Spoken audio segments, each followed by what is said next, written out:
with Keith Eister, Ice, second slate of the day. I guess the first one just finished, I believe, with that walk-off there. That was the last game, right? The last game there, Philadelphia against Arizona. You all get TJ Zwarych is going to be playing the role of Kevin Roth later on today. I don't know if Spidey's available when he's hosting. We don't know, but as far as the Spidey bombs, by all means, just in case, do hit that like button, subscribe, turn on those notifications, hit all the things, hit all the buttons to help us keep the proverbial lights on. And y'all get Dave Potts and Derek Carty back once again. They were on it, of course, earlier today. Myself and Keith, we have an 8-gamer. Did you play the first slate by chance? It's really early out there on the West Coast for you. You probably slept in.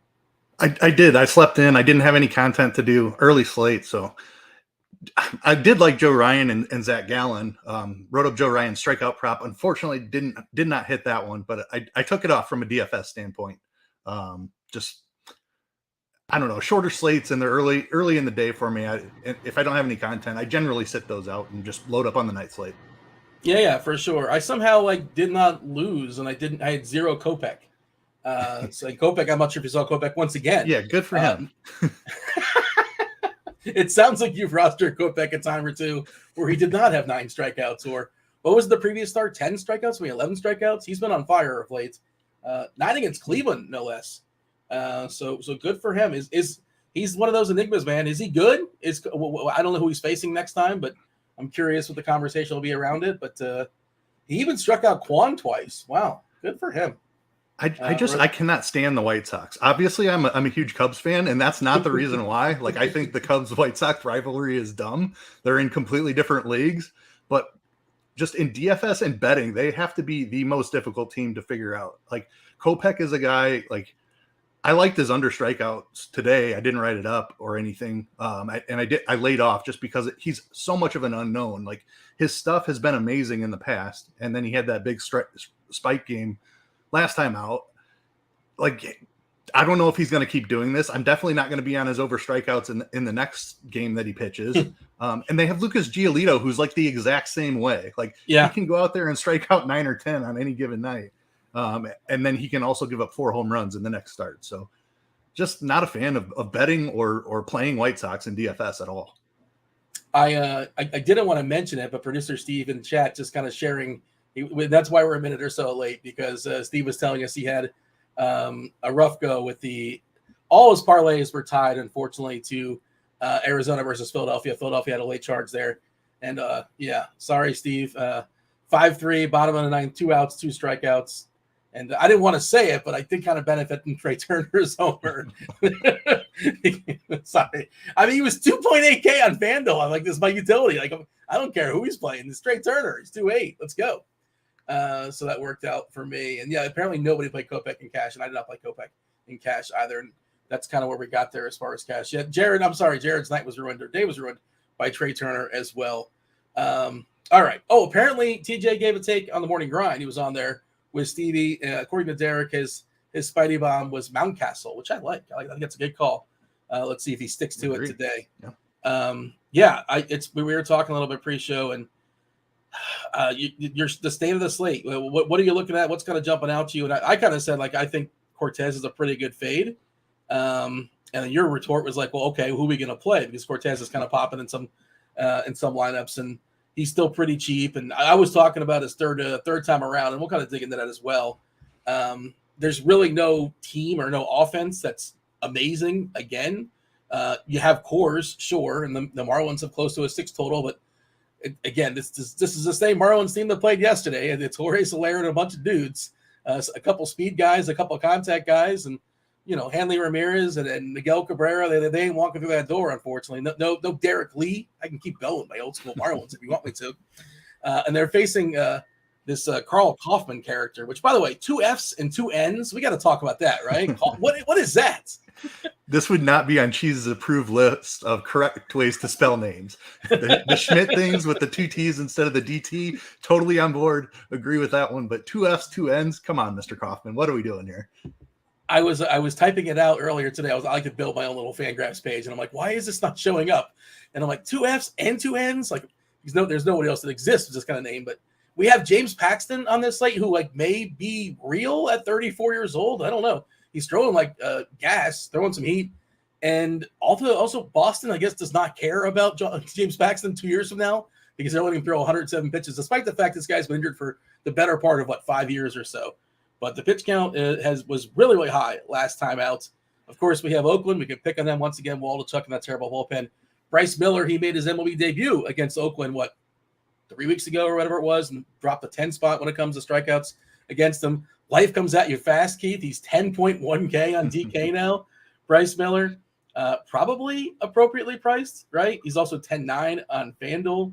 What is your screenshot as far as this slate? Again, 2 terrible offenses in cores and biggest total on the board, right? 10.5. Marlins close to 6 when it comes to the team total. Alcantara on the other side. So Colorado does have a total under 5. Who's the second highest? I guess it's LA and Atlanta, right? 4.75 each and 9.5, chopping that up. Seattle's got a big old 5.5 total. Oh, yeah. I got to scroll down. I forgot about it. I was referencing them, and I kind of jumped away for some reason. But, yeah, the Mariners, I think, our number one offense consensus was. So, what are you looking at? What are you seeing as far as this 8-gamer? Yeah, this pitching slate, I am not a fan of. I really don't see one pitcher that I am dying to roster on this slate. We've got a weird top range that I just don't think that the talent level matches the price of any of these guys. You can certainly argue that Bryce Miller will be that. He was amazing in his debut against Oakland, but the strikeouts have really fallen off for Miller. In his last 3, he's been down under 20% since that breakout performance against Oakland. Obviously, he gets Oakland again today. Maybe we see an uptick in strikeouts, but I kind of think that was more this is my debut, adrenaline-driven strikeout performance rather than he's truly a 30% strikeout pitcher at this stage of his career. Now, I'm not saying anything 6 months from now after his first full season, we might be talking about how amazing he is. I don't think he's quite there yet. The matchup warrants the price, though. So I'm on board with Miller. I see it. I don't love the ownership number on him. Bryce Elder's overpriced for a matchup against the Dodgers. Probably don't need to go there. He's low owned if you want to do it. Tyler Wells against the Yankees. We'll talk about him a little bit. Kodai Senga is looking like the chalk next to Cortez. You cannot ignore what he just did to the Rays. 12 strikeouts. We know he has filthy stuff. The Cubs strike out plenty. The wind's blowing in. Everything looks to be setting up really well for Kodai Senga. The ownership number is a concern for me. I'm fine with the price tag because I do think there's strikeout upside in this matchup, but I do have concerns about him because the Cubs are a really patient offense, and Kodai's biggest issue is walks. Can he go 6 innings in this game? I'm very concerned about how many pitches the Cubs take. If Senga doesn't have the control, it could be a short day for him. And is that a guy I really want to roster at 50% ownership? I'm not sure about that. Paxton has been amazing. I don't love the matchup against the Angels. They set up really well against left-handed pitching. Stroman is a low strikeout guy against a decent Mets offense who also doesn't strike out a bunch. Stroman's not a huge strikeout guy. Alcantara and Coors, maybe. It's not a slate that I feel good about any of these pitchers. So I think that's going to be the most important part is getting pitching right. And I don't know. I'm interested to have some discussions and see where you're at on this slate. I'm considering fading anybody that has significant ownership and just throwing darts at weird guys like Matthew Boyd. I'm probably going to say the name Zach Greinke in this conversation. Tyler Wells is a guy I kind of glossed over. He's interesting. He's got some strikeout upside. Why is he any worse than Senga in this matchup? I could see them both going 5 innings with 6 strikeouts, and one has a fifth of the ownership of the other guy, less than that. So I'm willing to get different at pitcher on this slate is a long way to say that statement right there is I think you can get weird with pitching. With the bats, Coors is not appealing to me hardly at all. Miami's not a good offense. They do get this matchup against this Kaufman character who doesn't appear to be very good. You've got Alcantara on the other side, and I know it's been not a great season for Alcantara so far, coming off of a Cy Young season. He's still a guy that's going to pitch deep into the game and keep the ball on the ground. I'm not really interested in picking on him. Colorado's not a good offense either. Seattle certainly stands out in a great spot. Waldichuk has been terrible. The bullpen has been terrible. I think they're pretty clearly the top offense on the slate. And then there's kind of a bunch of stuff bunched together there. The Padres get a nice matchup against Trevor Williams. Let's see here. Boston's in a good spot against Tyler Anderson, who hasn't been able to find the same success. I don't mind playing the Dodgers on any slate. I don't mind playing the Braves on any slate, but none of them are really standing out to me outside of Seattle, I would say. Yeah, Tyler Anderson, the biggest Sierra on this slate, certainly worth picking on. Couple things. Senga is getting Bill Miller. Bill Miller is known as the best pitchers umpire. I don't know how much you care about extreme umpires, be it extreme hitters, extreme pitchers umpires. We talk about it all the time. A lot of people say it's like a tiebreaker, but I think you could argue that for some pitchers it's worth more. And I think you can argue, if you believe that, you believe it's worth more to Senga. Is that fair to say? That is very fair to say. As somebody who was strongly considering a Senga fade, that is not something I love to hear. Second thing, you are a Cubs fan. Have you seen the Cubs lineup today? Do you know where our boy, and I say our boy because I've been on board. You know, you've heard me touting about Morel. I'm not some Johnny come late. I've been touting Morel like since this dude was smashing in the minor leagues. And of course he was fun last year too.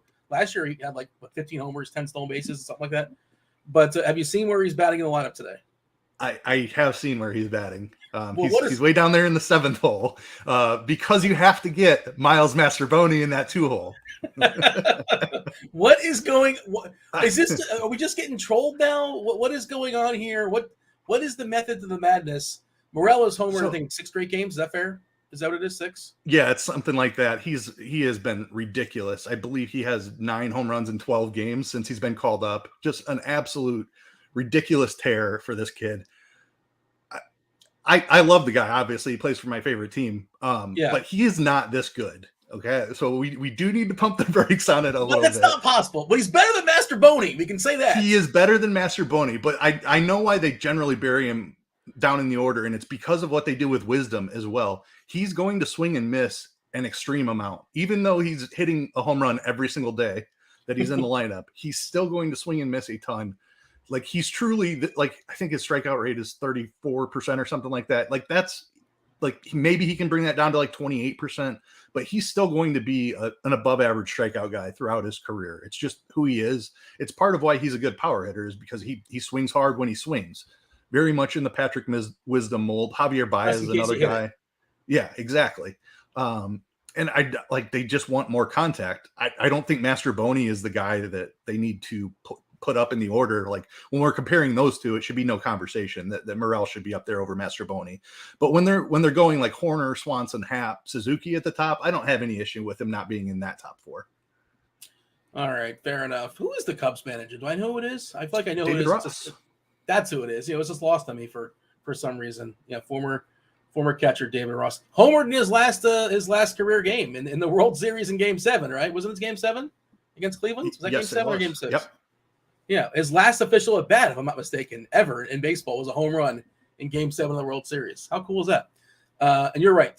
So far, Morel 33.7% as far as striking out, dating back to last season versus right-handers. The other thing we should point out, it's tough to homer today in Wrigley, right? I dropped this in chat for the people. The forecast, I'll drop it again. Let's see. So the note is basically looks to be the breeziest game with all the wind blowing in from left field to Wrigley. Bump as far as pitchers. Go ahead and check out the Weather Edge. The Weather Edge tool, it's a drastic difference, but the sample isn't huge. I'm curious how much you're reacting, but also last I looked, it's a 6.5 total. Is it still 6.5 as far as the total? 6.5? Yeah, I believe so. Maybe 7. 6.5 or 7 is what I saw. It's kind of bouncing back and forth between 6.5 and 7. 27 game sample, Keith. 27 game sample. I want a bigger sample than that, right? A lot of goofy things can happen in 27 games. But similar weather in Chicago, Wrigley specifically, we've seen a decrease in home runs at 57%, which is a huge difference, obviously. Runs, this is where it's kind of weird. Runs, a slight increase at 0.3%. So that's just homers have not happened. And again, 27 games, but it certainly feels like it. And Vegas believes jumping back and forth 6.5, 7 as far as home runs in Wrigley. So Morel probably doesn't homer. I mean, we might see a homer, but I don't. I don't think Spidey's going to pick any home runs in Wrigley today. I don't know if he's feeling ambitious. We'll see what TJ and Spidey have to say later on. But how much does that dictate? Because I'm apprehensive to play guys in this game. Offensively, I think this is where two good pitchers in my pool are going to be coming from, Senga and Stroman on the other side. Stroman, kind of a ground ball guy that can kind of eat innings, but probably not going to strike out 10, but should be fine. What's your approach? How do you feel about the weather in Wrigley, and how are you reacting as far as making your lineups with that information? Yeah, definite boost to pitchers. We know Wrigley wind is one of the most important weather factors we can look at when considering both sides of it for DFS. Wrigley wind is unlike any other wind in any other ballpark. So 17 miles an hour is very significant. I will say it was blowing in at 9 miles an hour yesterday, and we did see a couple of home runs. Morel hit one, Pete Alonso hit one. But 17 is a pretty significant boost from that. So I don't love either offense. And that's part of the reason that I'm on the fence about whether I want to fade Senga or not, is because anything that's hit hard in the air is probably getting knocked down by the wind. So it's basically you're relying on him just to walk everybody to kind of fail today. So I don't really have interest in either side for bats, Mets or Cubs. Like you said, Stroman, a good ground ball pitcher, and Senga can strike everybody out. So I'm probably off bats in Wrigley today. You mentioned Polar Bear and Morel. Those are the kind of guys, they don't care about weather. They don't care if there's a thunderstorm going on or any sort of precipitation, hail, sleet. They'll homer in any particular condition. Ward's starting today for the Angels. We haven't seen that for a while. He's been benched for, 3-4 consecutive games or something like that. Ward leading off for the Angels: Trout, Ohtani, Renfroe, Drury, Urshela, Rengifo, Wallach, and Neto. Do we have basically every lineup, right? And we missing – I was just looking. Oh, no, never mind. I'm sorry. I thought we're still missing Boston, Oakland, and Seattle. Okay. All right. Yeah, the two 940 games. Yeah, I don't know why I keep forgetting to scroll down to that last game. That Seattle one is certainly pretty important with Waldichuk facing the Mariners. The Mariners with their 5.5 total. We're going to do a little giveaway today. You want to give away a week free of RotoGrinders Premium. You guys see on the screen the Lineup HQ tool. Somebody was asking in chat, if I can scroll back up, is this the site with the lineup generator? I guess. I mean, there's other things. Dennis, is this the site with the site with the lineup generator? I just give them money and provide me with a lineup ? I mean, I guess you could do that if you don't want to put any thought into it. I think that there's probably better ways to do it. You use the lineup generator, right? But you add some manipulation, correct? Yeah, absolutely. Obviously, the stacking tool within the lineup generator is a huge plus for MLB DFS, something I would definitely not build lineups without. You can certainly manipulate your exposures with our min percentage and max percentage. We've got a new handy little pitch count column there that you can actually adjust the pitch count now manually. So if you don't agree with the way that we have one of these guys' pitch counts projected, if you adjust, so Nestor Cortez, for example, a guy that we were talking about, and we'll get into a deeper conversation about, if you don't think he's throwing 90 pitches today and you drop him to 85 pitches, his fantasy point score will follow along with that. So very handy tool. You can make your own edits within this to help build your lineups and help you obtain the exposures you want as well. Yeah, and if you want to play Kodai Senga and that's it, like if you're on Fanduel, you want to lock him in, just hit that lock button. If you don't want him, hit the X button. There's a lot of manipulations you can do. But if you don't want to think about it, and again, I wouldn't recommend this just by hitting, build me a lineup. That's not the way and that's not fun either, right? Like, this is supposed to be fun too. Like, obviously you want to win, but I think it's fun to build lineups personally. You're making 20. Is that what we're doing? That's your general mode of attack? Or are we doing something different today? Yeah, 20 lineups is what I'll end up playing. But like you said, I over the course of the day, I'll build thousands of different lineups, just seeing what it spits out, making small adjustments here and there. If I'm looking for 20 lineups, I'll build a set of maybe 150 just to see like what I would play if I was playing 150 and what's going to be popular. But yeah, I always build way more lineups than I'm playing, and I do it throughout the day too. So how can you get yourself a week free of RotoGrinders Premium? By the way, just that's not just baseball; it's all the sports. Any sport that's going on for the next week or so, you'll have access to the articles and the lineup HQ tool and the expert survey and anything you think of. Yeah, you get yourself a week free of RotoGrinders Premium. Go in the Discord channel, rotogrinders.com/Discord. Jump into the live stream chat channel. Producer Steve is there. He's going to just put a thumb up in there, and he will put your screen name on the big wheel. We're going to spin the big wheel at about 6 o'clock on the East Coast, about 25 minutes or so. Nope, that's bad math. 35 minutes. I don't know why. I was looking, carry the one. So jump in the Discord channel, get yourself a week free of RotoGrinders Premium. We'll remind y'all later on. But yeah, rotogrinders.com/Discord. Go into the live stream chat channel, just put a thumb up, and you will be eligible to win a week free of RotoGrinders Premium. There you go. Producer Steve just threw it up on the screen. That is much appreciated. I'm trying to catch up on some of the comments here in chat. Ownership-wise, Senga is going to be the most popular pitcher according to our projections as of right now. Let's see if we get a newer batch. I feel like we got a new batch coming in because that was as of a couple hours ago, and this stuff is getting tinkered with throughout the day. We do have a new batch. Let's see how this has changed. All right, let's talk about okay, so Senga 47%. This is DK, obviously 200 percentage points to go around. You got to roster yourself 2 pitchers. Senga 47, Miller 37, Cortez 37. So all 3 of those kind of serve in the same grouping. Alcantara 20%, despite the fact he's in Coors. You're getting a bit of a Coors discount, and he hasn't been as sharp as he has been historically. And obviously, that Colorado offense stinks a good bit as well. Stroman at 20, 8.6K. Paxton at 10. Elder at 5 will go beyond. You mentioned Boyd, just a pinch at 4%. There's not much else beyond that. Wells at 2. Greinke at 1. You're going to be just roster one lineup with Greinke, and you're over the field for sure. Hoping for like 14 points, begging for 14 points or so. But do you have a big stand when it comes to these guys? When it comes to Senga, when it comes to Miller, when it comes to Cortez, they're kind of sort of somewhat in the same grouping. Senga obviously higher, 47%. Miller a little bit more. You mentioned Miller, the case falling off. Do you see yourself taking a big stand when it comes to these pitchers? Amongst those 3, is there one you're going to clearly have more than the other one? Senga, Miller, Cortez? So I'm not taking any huge stands right now, and that's what I'm debating on whether I'm going to make a bigger decision or not. Right now, I have both Senga and Miller about 10% under where they're projected to be. So 35% of Senga and 25% of Miller. Cortez is my biggest stance right now. I have him at half his projected ownership, 20%. So he's probably going to come in somewhere between 35 and 40. I have Cortez about 20%.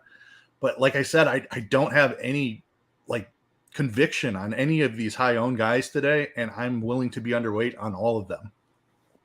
I like coming into these shows being a little bit wishy-washy and just sort of talking it out and sort of figuring it out as the show progresses. And that's kind of what I'm hoping for. I think one of my takes I was mentioning before the show, I'm probably going to be under the field on Cortez. I don't want to say he's a total fraud, but like last year, certainly he played above his head. Seemed to get pretty lucky. I don't want to be the anti-mustache guy, but that's I don't know how many points you get for that. You talk about you add a couple extra fantasy points in the lineup HQ. You want to manipulate stuff, and I'm pro mustache, right? But I just Spencer Strider's mustache is certainly worth fantasy points. We know that. It is pretty fabulous, yeah, for sure. Even when he's not pitching great, what do you have, 9 or 10 strikeouts yesterday, despite giving up you got the 10 3 or 4, he'll just always salvage for you. This Baltimore offense, they are leading off Mullins, which I thought was kind of interesting because a lot of times they do not do that when it's left on left, but Mullins is leading off today. Mountcastle, Santander, it looks like a pretty standard, right? They got McCann in there. I assume he is one of the catchers have to be DHing, I imagine. What do you think of this Baltimore lineup lining up against Cortez? Is this basically what you want if you're Cortez? We have two lefties, right, in Mullins and Frazier. Otherwise, a pile of righties. What is the case for Cortez? I'm having a difficult time making the case for Cortez. That's part of why I have half of the field ownership on him right now. Do you know what the Baltimore strikeout rate is against left-handed pitching without looking? Where do they rank among the 30 teams? Baltimore strikeouts versus lefties. You're not talking about this specific lineup. You're talking about as a team, just in general, for the entire season? Correct. Yep. I would say they are, about 20th worst. But I'm guessing. 25th. They've struck out 20% of the time against lefties. Yeah. And the only contact guy in there today, it looks like, is Frazier. Frazier at 10%. Yeah, Mullins will strike out left on left at 20%. And Cortez is splits the 30% Ks versus lefties. Again, just two of them in there, 24% Ks versus righties. I haven't stretched back to last year for what it's worth. I probably should use just this year's stats. Is that where you de facto you go to the 2023 unless you're looking for something specific? Now the sample size I think is big enough. Yeah. Yeah, I think we have a big enough sample size now where I'm just looking at their 2023 numbers, and they have the 6th lowest strikeout rate in baseball against lefties. Like some of the numbers you were reading off when considering last year's data, they're a little bit higher, but like these are all young developing guys as well. So I'm willing to trust that they're a pretty low strikeout offense. Cortez is not a high strikeout guy in the first place. He's in Yankee Stadium, which is one of the best parks for home runs. I don't know. I can't get on board with Nestor Cortez, especially at one of the higher ownerships on the slate. And I was talking about this one, and again, the samples aren't huge, but they are what they are. But like Cortez, third time around, it's just wild how much he's been absolutely destroyed third time around. He's given up 8 home runs this season, Cortez. 6 of them are in the 7.2 innings he's pitched the third time around. 19 earned runs in 7.2 innings third time around. And I'm guessing the Yankees will be cautious of this. And Baltimore is actually a real rival inside the division. All these division games matter. So maybe he'll have a quicker hook than he would normally get. Even if it's Mullins, I think, maybe. I'm not sure. I'm not certain. But if it's Mullins up the third time around, and there's a couple guys on, and he's at like 96 pitches in the 5th or 6th inning, maybe we get a quick hook. I don't know. Just, it's really alarming. And again, it's small sample stuff, but just how bad Cortez has been third time through the order is just sort of worth noting. And yeah, Alex saying in chat, the third of the season against lefties, that's not a huge sample, especially for a guy that teams don't line up a lot of lefties against them. So you're really not going to get a big sample, but it is what it is, I suppose. Even if we back that sample out and include all of last year, the current lineup, 21.5% strikeout rate against lefties. So I just don't think there's a ton of strikeouts in this lineup. Yeah, I just like this question. Who's your Sang Banners? Where does Cortez rank on your Explorer list? I don't have a power rankings for Explorer. I'm a big Magellan guy. I don't know. I don't know. Do you have a favorite Explorer? I don't know. That's not my forte. I was not a history major, unfortunately. But Magellan sounded around the world. That's a pretty good boast, right? As going to a party, that probably works. Going to a party and say, me around the world. You're taking me back to like 6th grade social studies class. Like this is wild. Magellan is the chalk, apparently, according to the chats. Yes, Carmen Sandiego. Did you watch Carmen Sandiego as a child? Are you aware of the song with the acapella? You know what I'm talking about? Or you have no clue? Okay, I know what you're talking about. Wasn't it also a game? I believe so. I think it was like one of the first computer games. Yeah. Yes. Yeah. It was like a learning game. It was that one, and like I don't know if you're old enough for. Oh man, what was the one where like your friends like you would be like a Oregon Trail. You play the Oregon Trail as a child. Yep, sure did. That's right in my wheelhouse, Dean. Okay, Tommy, you just died of malaria. Sorry. I don't know if that's still a thing. The Oregon Trail, is it Oregon Trail or Oregon Trail? Is it Oregon Trail or Oregon Trail? What do we say officially? It's just pronunciation difference, right? Depends on what part of the country you're from, I think. I guess I'm just asking how to appropriately say that state out there on the West Coast. But all right. Oregon is how I would pronounce it, but yeah, I don't know if there's an official correct pronunciation. I don't know. A lot of people are saying something called, and I'm probably going to pronounce this wrong because I don't know what it is. Dysentery. You know what that is? No. That's what you would die of. I think that's what you would die of. I think that's the only. In that game is the only place I've seen that. And as like a 3rd grader, I had no idea what that meant. I think it's since been cured. I think I don't. I'm pretty sure that's no longer a thing, but I could be wrong. I don't know. And randomly your ox would just like give out on you. You got to tend to those ox. All right. Let's kind of work our way through. You mentioned like getting a little bit goofy, possibly the guy Steve with the gif of the Oregon Trail. You died of dysentery. Has producer Steve played the Oregon Trail? Producer Steve, you're saying no chance. Does he have any clue what we're talking about?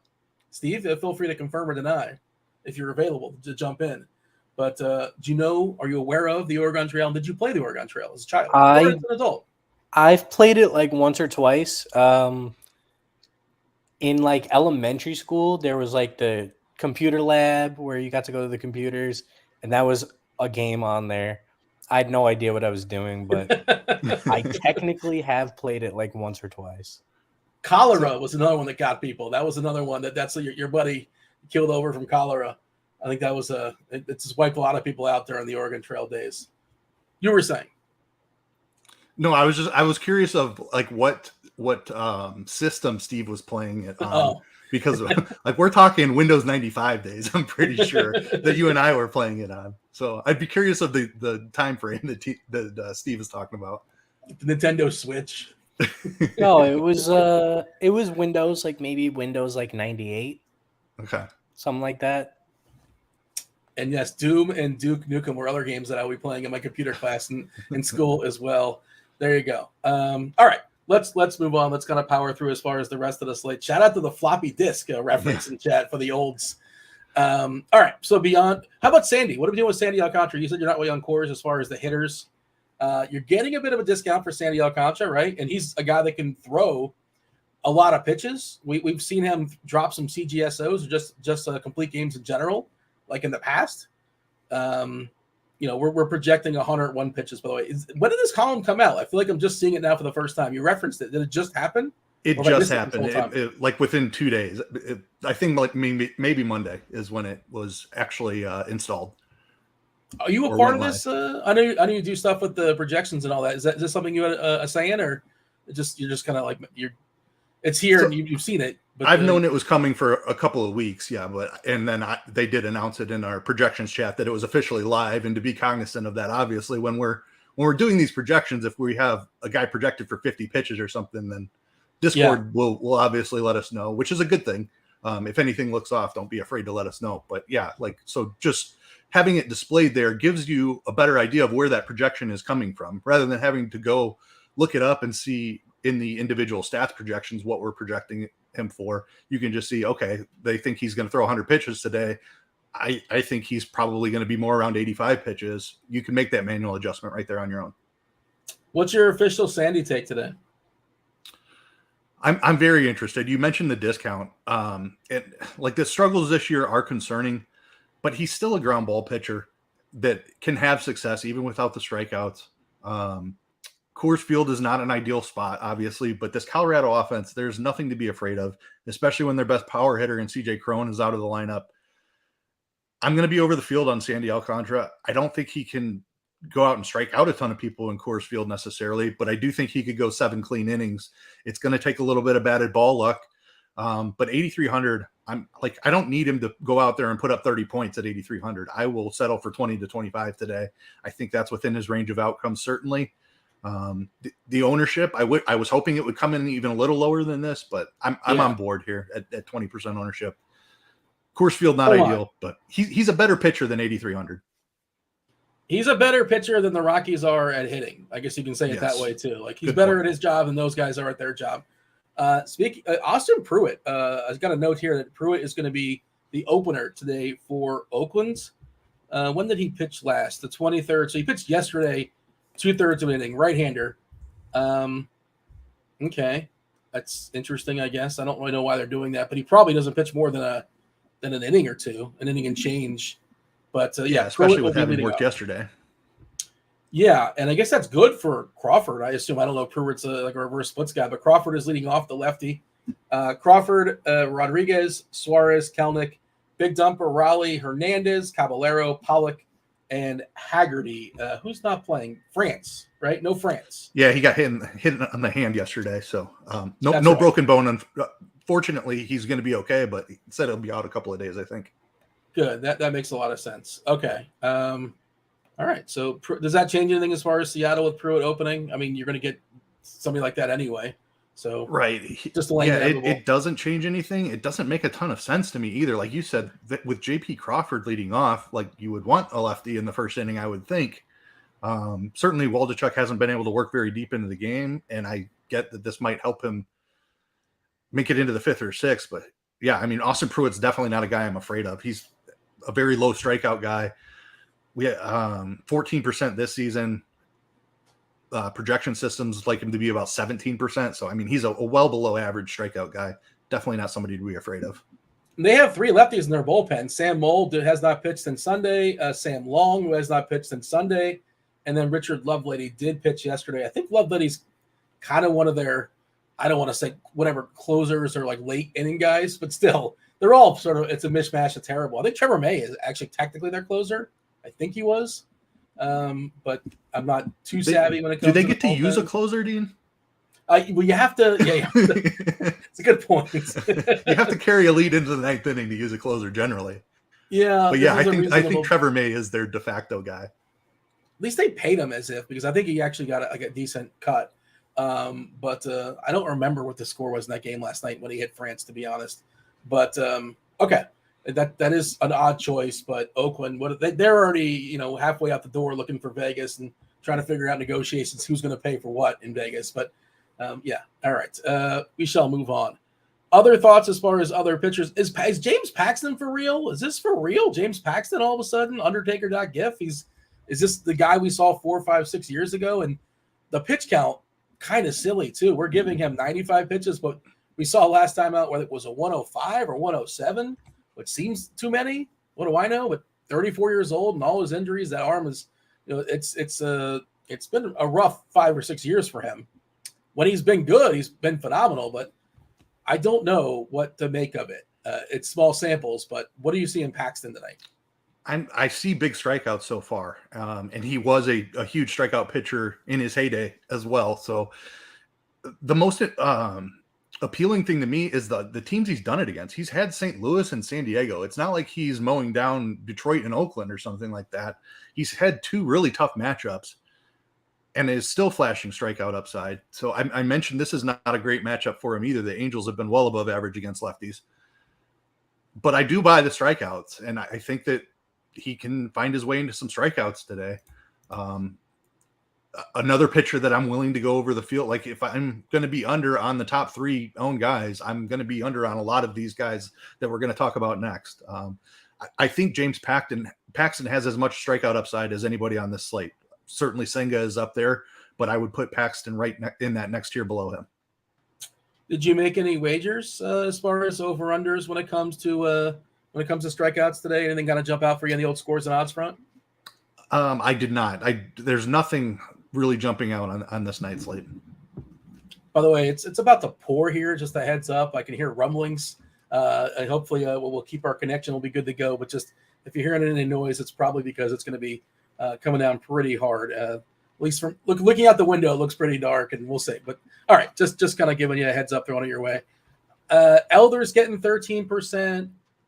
Boyd's getting, let's see. No, he's getting 4%. I apologize. I was reading the projected points. His median points is about 13 points or so. But other pitchers that you're willing to work in that we've yet to really talk about. You did mention Greinke. I assume you don't want to give like a big sales pitch for Greinke. Greinke is just like, hopefully he gets 12 points and doesn't get his face punched in, and like the salary he opens up, the big boys are spending up on, do what you're hoping them to do, and that's that. Unless you have you think Greinke, it's Detroit too. I guess he's throwing baseballs against the Detroit Tigers, and for that reason, we should at least consider him super cheap as well. But is that your pitch for Greinke? Anything beyond that? It's nothing really beyond that. It's the price tag and it's the matchup. Like if you saw what Michael Mayers did to these Tigers yesterday, if you look at Mike Mayer's stats this year, he was not doing absolutely anything in AAA or in his first outing of the season. And he goes out and goes 4 2/3 with 9 strikeouts, I believe it was. So this Detroit team is still very bad, especially against right-handed pitching. Greinke doesn't have the type of upside that Mayers showed. Like he's not going to get you 9 strikeouts. I'll just put that out there right now. But he can go 6 clean innings and get you 4 or 5 strikeouts at 5,700. That might be good enough on this slate. It is not something that's comfortable. It's not something I'm doing in a ton of lineups, but he might find his way into 2 of 20 or something like that. Good control, just 3.2% as far as walks for Greinke this year. The K is obviously pretty terrible at 16.7%. This Detroit lineup, just nobody with any power. If you look at the plate IQ, it's all different versions of red and pink. Bierling has the biggest ISO in the starting lineup versus righties this season at 163, which is not terribly impressive at all. It's not good. It's a bad lineup. It's not very good.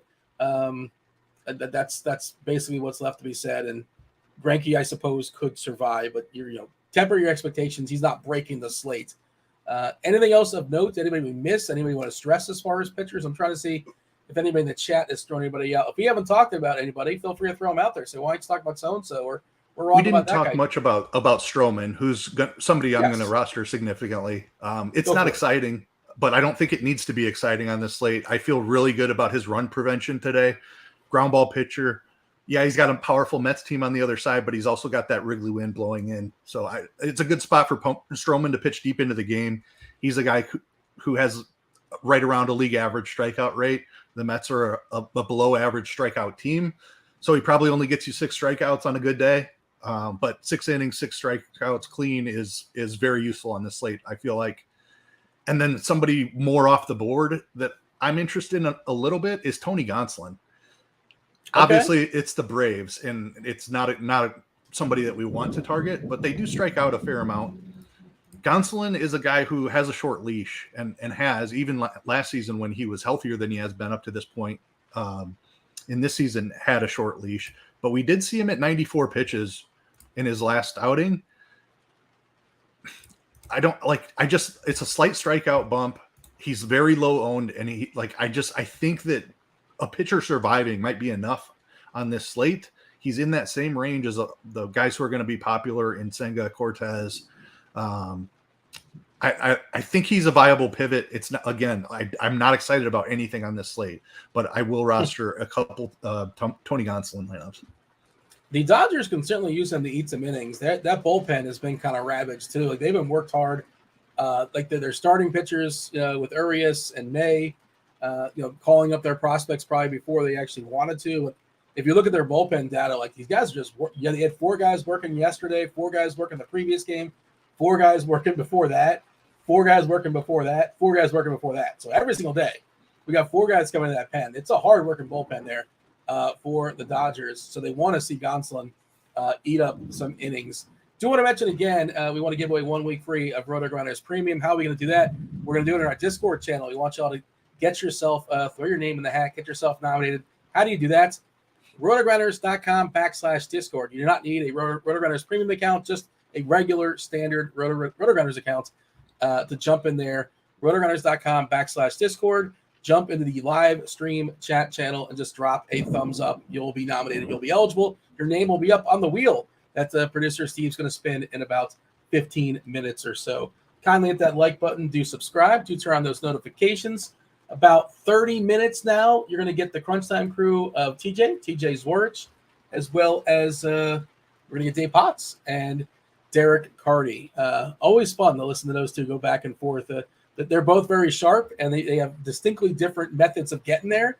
So I'm not sure how much you get to watch, Keith, as far as the Crunch Time shows, but I always enjoy the two of them going back and forth. And, math versus, I don't want to say Dave believes in math too, but Carty is just math and math. It's all about the math, and that's it, right? I think we're going to have an interesting conversation between those two around Nestor Cortez today, because the Bats projection on Nestor Cortez is quite up there, and I believe Cheese was pretty lukewarm on Nestor in his article. So I think that's going to be a fun conversation today.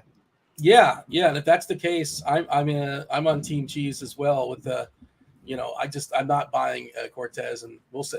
I do not suspect that I'm going to have Cortez on the majority of my lineups, or even my cash lineup today. I'm playing a little cash today. Sure, why not? Let's have a good time.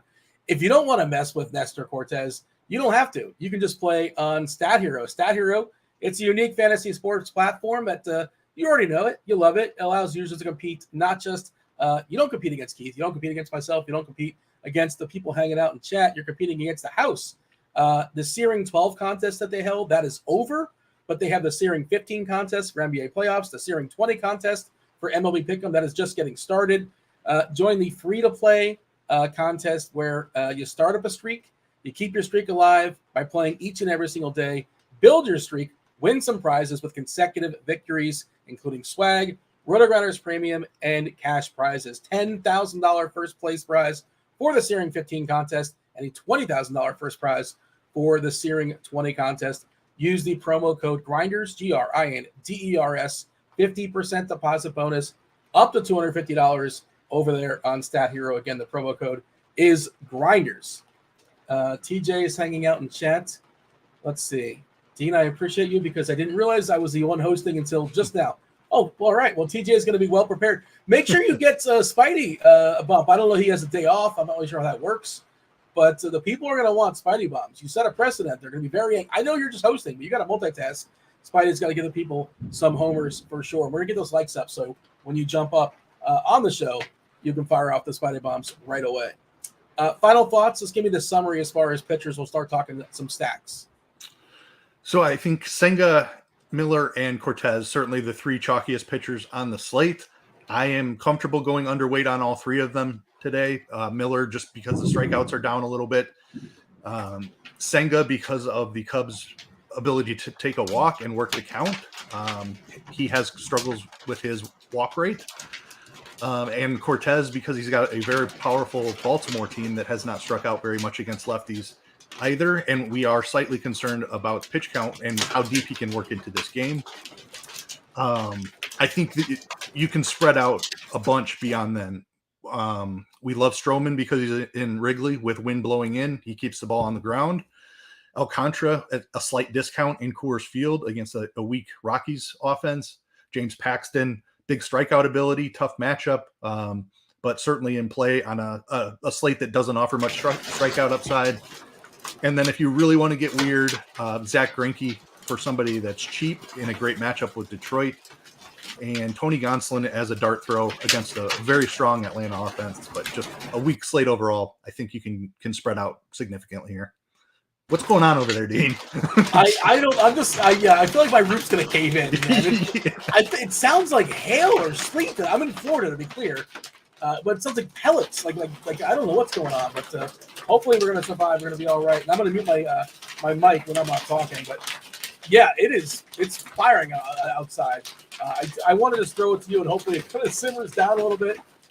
Stacks. Our stacks today. San Diego is our currently number one team when it comes to stacks. Consensus rankings, myself, Head Chopper, Mr. Tuttle, and Tim, Tasteful Tides. We rank San Diego number one, consensus-wise. Miami number two, Seattle number three, Atlanta, the Dodgers, Boston, and the Angels. Let me throw it to you because it's getting ridiculous over here. But your thoughts as far as those rankings, anything too high, anything too low? Is there something that should be on the board, something to be kicked off? Your thoughts as far as your favorite stacks? Yeah, so I agree that San Diego's in the top tier for me today. I personally have Seattle slightly above them. Waldichuk just has not been good. Now we have this opener situation. I'm not scared of Austin Pruitt either. The bullpen for Oakland is among the absolute worst in baseball. So Seattle would be my number one stack. I believe San Diego's in that top tier as well. Makes a lot of sense against Trevor Williams. The Washington bullpen is also very bad. So they're in the top tier. Looking to Coors, I definitely prefer Miami over Colorado just because of the matchup. They get an inexperienced Kaufman on the other side. Not a strong offense, not a team that I love on this slate. Colorado, I am off almost completely because of their matchup with Sandy Alcantara, just a very good ground ball pitcher. The Red Sox against Tyler Anderson are certainly interesting. So I have Seattle and San Diego in a tier of their own at the top. Then I have Coors and all these teams kind of in the same bucket, with Boston being the next team here against a struggling Tyler Anderson. Boston's better against righties, but Anderson has just not been able to figure it out this year, giving up a ton of hard contact. He's never been a high strikeout guy, so definitely like Boston. Then the Dodgers against Bryce Elder. Elder's had some success this year, but the Dodgers are certainly one of the best offenses in baseball. I do have not a ton, but some exposure to Tony Gonsolin. I'm playing both sides of this game. The Braves are certainly in my pool as one of the best offenses in baseball.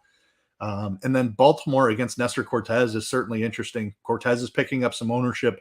Baltimore's a very talented offense as well. So I don't mind some stacks of Baltimore as well.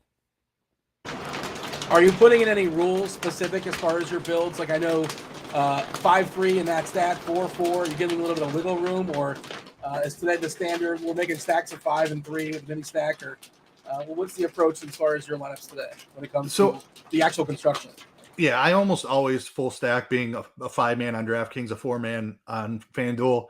I have it as 5X currently. Like, I'm fine taking a couple of one-offs on this slate. Like, outside of Seattle and San Diego, I'm not fully enamored with any of these offenses. I still want full stacks, though, just trying to find the highest scoring team of the day. But as far as a secondary stack, I don't think I need to correlate as much. So I'm fine playing 5-1-1, 5-2-1, or 5-3 on any of those. All right. You mentioned Boston. Yeah, Boston kind of tricky because it's a bunch of lefties against Tyler Anderson. It's been pretty terrible, but I think he's bad enough where you can actually pick on him. No Boston lineup just yet, but I suspect it will be a bunch of lefties. We are going to get about 5 minutes or so. We're going to get producer Steve to jump on. So probably last second now to get your name in. Get yourself eligible to win 1 week free of RotoGrinders Premium. You don't just get the baseball product. You get any sport that's going on. Football, baseball, basketball. Is there still like the bootleg football going on right now? It's over, right? USFL, XFL, is that still happening? I don't know. I didn't follow it. I didn't follow it much either. I did see that the XFL championship was last weekend, I think. I'm not sure about USFL, but yeah, I didn't follow either closely. And also no NASCAR. NASCAR is an a la carte piece, so our apologies on that. But everything else, you get yourself 1 week free. You get to mess with the optimizer. You get to mess with the core plays. You get Dave's, Cheeseisgood. You get his article. You get SDL's article, the stack articles, all the good stuff. 1 week free. Jump into Discord, rotogrinders.com/Discord, and jump into the live stream chat channel. Let's see. Alan's asking, single entry stack, DraftKings GPP large field. Well, how large can the field be if it's a single entry contest? I understand the question you're asking, but right, like what's the biggest single entry contest they have on DraftKings? Yeah, maybe 2,000 total entries, I think, is like the biggest. Yeah, okay. Yeah, okay. Because obviously the other one's like 20, 30,000, whatever it is. Yeah. But, okay. So, yeah, what would you say do you play a lot of single entry stuff? I'm sure you dabble in that. That's not really your forte, I guess. I do. Yeah, like my main focus is on like the 20 max build. But I certainly play all the single entry stuff as well. And what do you think a good single entry team is to focus on today? So I'm so different at pitcher today. I'm going to stick with Seattle. I just think they're in the best spot. I'm willing to get different at pitcher before I'm willing to get different at offense. I am as well, but like my other thought is like I'm not certain that Seattle is distinctly better than, I don't know, the next best team. I'm not sure. I don't really love any of these teams. They're all sort of different degrees of fine. And if you said like you can play a state tonight, but you're not allowed to play this team, it's like, okay, I'll figure it out. I think I'll be okay. I'll take my chances. There's not that one team where I'm just like deathly afraid of not having. Let's see. Terrence is saying there's a 2,300 single entry. Okay. I was thinking like the 121 or like the 250 or so. It's typically don't get that high. But all right. So just to speak on that type of a contest, because it is a contest that I play every single day. The one thing I think that you cannot do is play Senga or Miller and Cortez and a Seattle stack. Like that is what I would consider too chalky. So even if you want to play Senga or Miller or Cortez, pivot at your other starting pitching spot, and go down to somebody like James Paxton, who has a quarter of the ownership of one of those guys. I still think you're fine to play the chalkiest pitcher with Paxton and a Seattle stack. I think you have enough differentiation there. You probably don't want to go with chalky one-offs in that scenario, but enough differentiation where you're on the right path. I was trying to hear you, but there was a lot of rain going on, so my apologies. I know you gave a nice thoughts as far as a lot of the stacks. Where are you on San Diego officially? Because just a tricky team. They're an annoying team. Like you speak of the White Sox being disappointing, just frustrating. San Diego feels like they should be better, and I think they're going to get there eventually. And also the back half of that lineup's not spectacular, like Sullivan and Kim and Grisham, Odor. Carpenter's annoying because there's a chance like a lefty comes in. Here comes Nelly Cruz. The front half's obviously really solid. Fanduel specifically, Tatis is like 3.7. Really, really good play over there. Probably in your cash lineup if you're playing on FanDuel, he's going to be popular. Soto also super cheap as well, like a 3.3. He had a little revenge homer yesterday in Washington. Where are you at officially as far as the Padres? 5.4 total, nice ballpark, locked in for 9 versus Washington. Yeah, they're in the top tier with Seattle, and I have those two teams ahead of both Coors Field teams as well. So they're in my number 2 stack on the day. Acuna at 6.4K. That always keeps him down, right? But he's just so good. I have a general rule, and I don't always do it, but I try to. If I'm making a certain number of lineups, 4, 5, 6, or 7, I don't care who the Braves are playing. I'm just going to play the Braves because they are the Braves. And we didn't get Murphy today, which is kind of annoying, but it makes it easier to roster them, I guess. You can look at it both ways. But Murphy just been crushing the ball this year. And the advanced stats on him have been spectacular as well. But even Olsen, Riley, Darno's fine. Rosario's a good punt. Ozuna's still really cheap. Harris, I like the skill set. I wish he wasn't batting ninth, but I kind of get why he does. So officially, and you talked about Gonsolin, and you like him a little bit, but amongst your 20 lineups, you're going to have some Braves sprinkled in, correct? Yeah, absolutely. They're right in that next tier down from Seattle and San Diego, along with Coors Field. The Braves are one of the best offenses in baseball. Like you said, I think you need at least one stack of them on every slate. I have respect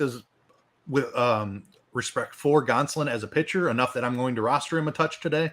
But I like the Braves better in the spot. If I'm trying to pick a side, I like the Braves stack better than I like Gonsolin. As a one-off, do you like Acuna, Judge? I know it's a tough question because they're all so great. You never really know, and they're spectacular. And at the end of the slate, one guy has 2 homers, the other guy's over 5, and you should have known which is which. As far as big spends, you want to throw Tatis in that conversation, J-Rod in the conversation. Do you have a favorite? Just this is my favorite bat in this Devers, left on left, who's just not going to get much play at all. Is there somebody that sort of stands out for you, or you're not really thinking about it in that context? I don't generally think about it in that context. It's usually I'm spending the majority of my salary on my primary stack and then filling in with one-offs around that.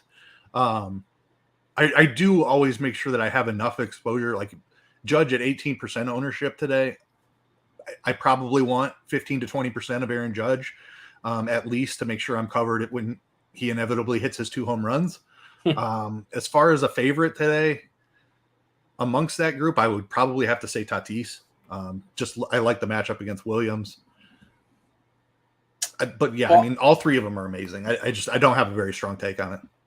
Boston lineup just came out. Refsnyder leading off. Refsnyder, Turner, Yoshida, Devers, Hernandez, Reyes. By the way, Florida, if you don't like the weather, right, just wait 5 minutes and that's done. It's over. There's no more storms. But that was really wild. Refsnyder, Turner, Yoshida, Devers, Hernandez, Reyes, Wong, Tapia, and Duran left on left, and he's actually in a bit of a funk. I know he was crushing it not about a week ago or so, whatever it was, but he's been in a bit of a slump, and he got buried in this lineup, batting at 9th tonight. How do you feel about that Boston lineup? Is that kind of what you're expecting, more or less? Refsnyder probably was expected to lead off. Who was that going to be? Verdugo. He's not playing. I'm looking. I'm like, who's not playing? It's Verdugo. It's actually a little more platoon than I was even expecting. Refsnyder I was expecting in there, but not at the top. It's roughly what I was expecting. I certainly don't mind Devers lefty. I like Pablo Reyes as a cheap platoon bat. Turner has typically been better against righties in his career, but at the top of the order, still cheap. I'm on board with Boston. They're not quite that top tier for me today. Because they are better against righties. I see questions rolling in. Happy to get those momentarily. We do want to bring producer Steve in. Producer Steve, the master of ceremonies when it comes to spinning the wheel. We did promise we're going to give away 1 free week to somebody whose screen name pops up here. Steve, jump on in and let's give away a week free of RotoGrinders Premium. Give a spin of the wheel. You want to? What's the chalk here, Keith? Is it red? Is it blue? Is it green? I always like to wager on this. What color you got? Give me blue today. All right, I'm taking green. I got green. What do you got, Steve? You're on mute. Oops, I was muted. I was also going to go blue, but I'll be different. So I'll go yellow. All right. So is there one color nobody took? I think nobody took red. Red. Yeah. It's going to hit on red. I put music on for the spin on the site, so I hope we can hear it. But here we go. All right, let's give it a spin. Oh yeah. This is a music for something totally different.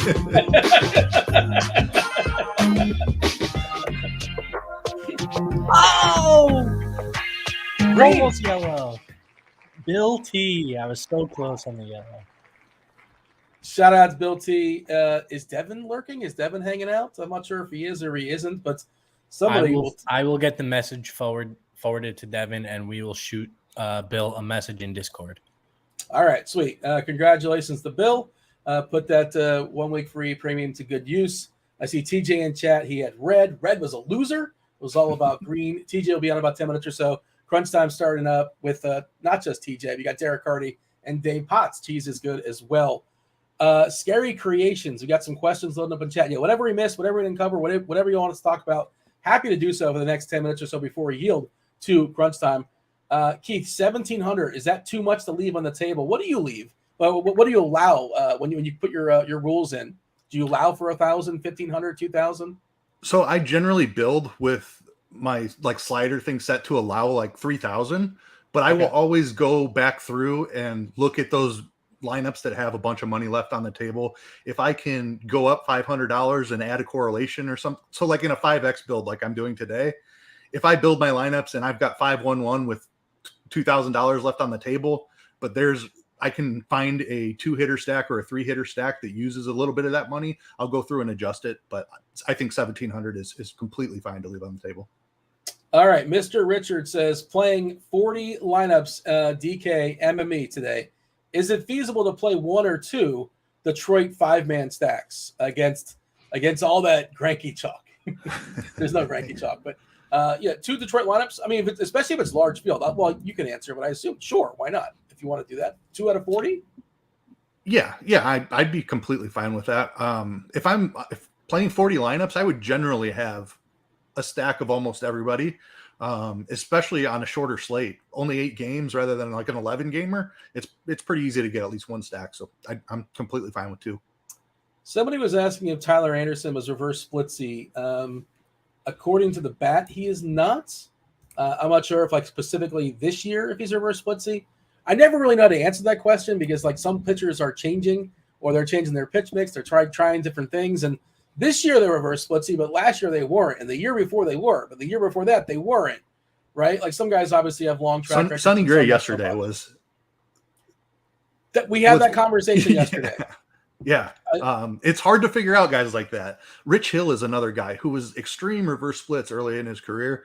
Then he had a couple of years where he just dominated lefties, and now he's kind of back to reverse splits. So these things are all noisy. When you're looking at splits, you're looking at small samples. You have to realize that.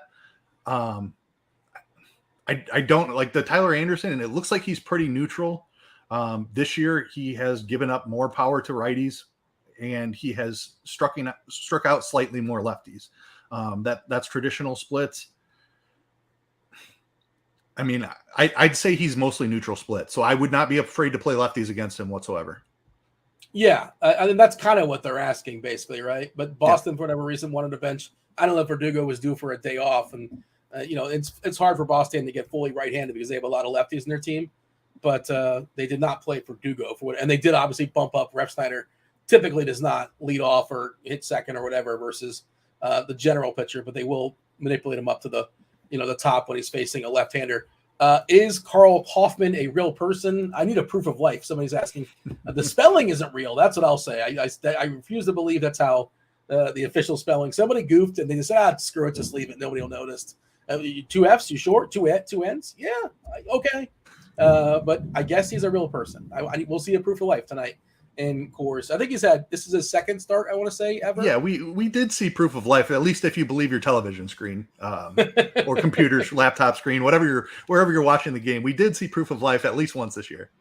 And why he was not promoted because he was pitching well, if I remember correctly, because he wasn't very good in the minors, and he's not like a big time prospect. It's just the Rockies. I will caveat that with the Colorado Rockies team plays in Albuquerque, New Mexico, which is extreme elevation, much like Coors Field. So take that with a grain of salt. I believe the Albuquerque home stadium is like the best hitter park in all of the minor league systems. Is that the Isotopes? Are they still the Isotopes? It is. Albuquerque? Yep, indeed. Yeah. Shout out the Simpsons reference. I think it used to be a Marlins affiliate years ago, but they switch around sometimes. Somebody was mentioning BBP. I know you're a big BBP advocate. I'm sure you are. Justin Turner, if you're a BBP truther, it's actually a pretty big sample size, and I'm not here touting the BBP, but somebody mentioned I thought it was just worth noting. 36 official plate appearances and 18 hits. I can do that math. I went to UCF. That's a 500 batting average. 10 singles, 5 doubles, 3 homers, 2 strikeouts, 5 walks. So, okay, cool. Good for him. I mean, that seems a little bit extreme, but if you like Boston, you're probably playing Turner anyway. But somebody's mentioning Soto. Apparently Juan Soto has bad BBP. Oh, okay, so like Juan Soto is 1 for 14 against Trevor Williams. He's got a single, 2 strikeouts and 5 walks. I mean, I'm not going to not play Juan Soto because he's 1 for 14 against Trevor Williams. Not to speak for you, but I assume that is the case with you as well. Yeah, that's the case for me as well. Not even something I look at. I'll play Justin Turner because he's 3,700 batting second, and Tyler Anderson doesn't strike anybody out. I think it's a great spot for Justin Turner, regardless of what he's done in his career. Same case for Juan Soto, one of the best hitters in baseball. He's going to turn his season around eventually. Trevor Williams, another low strikeout guy. Both are great plays today.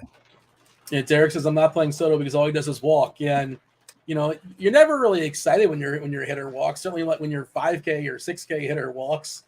But it's better than 0, I guess. But you really want those homers, obviously. You can swipe a bag. That's something they can do as well. But yeah, let's see. Let's play the stack game before we yield to crunch time. They're coming in about 5 minutes or so. If you like a stack, if you love a stack, put a 5 on it. 1 through 5. 5, you love it. 1, you hate it. 3, kind of in the middle, sort of wishy-washy. Maybe there'll be some follow-up questions. Let me see. Let's say the Rockies. Put a number on the Rockies. And I know where you're at in this, but people, they jump in throughout the show. They weren't necessarily here 20 minutes ago. The Colorado Rockies against Sandy Alcantara. What is the number, 1 through 5? It is a 1.5, about as low as a stack can get because they're in the hitter's haven that is Coors Field. I don't like the matchup at all against Sandy Alcantara. And I don't believe that they're a great offense, especially missing one of their better hitters. King of Smack in chat is nominating Washington. We haven't really talked about Washington, Soto's former team, against Weathers. How do you feel about Washington versus Weathers? I don't know how I feel about Ryan Weathers, which is part of the problem here. A guy who has big pedigree, was a top 10 or 11 pick, and struggled very badly in his first couple goes around the big leagues. It seems like he's figured some things out here this year. Washington, not a team with power. Weathers seems like he's going to be able to limit power a little bit. I'm not on Washington. They're really cheap. If you wanted to use a couple of them as a mini stack, 2 or 3 of them, I'm fine with that. I don't think they have the upside as a full stack today. Advanced stuff is saying Weathers has been a little bit lucky, right? 3.42 ERA, a 5.41 Sierra, 40% fly balls, 7.4% as far as home on the fly ball, 0.76 homers per 9. He's not really getting barreled up that much, 4.4%. The strikeouts aren't really spectacular. Too many walks at 9.8%. I'm not afraid of Weathers. For me, it's more about how good is this Washington offense, and they are cheap. That's a nice thing to say about them, I suppose.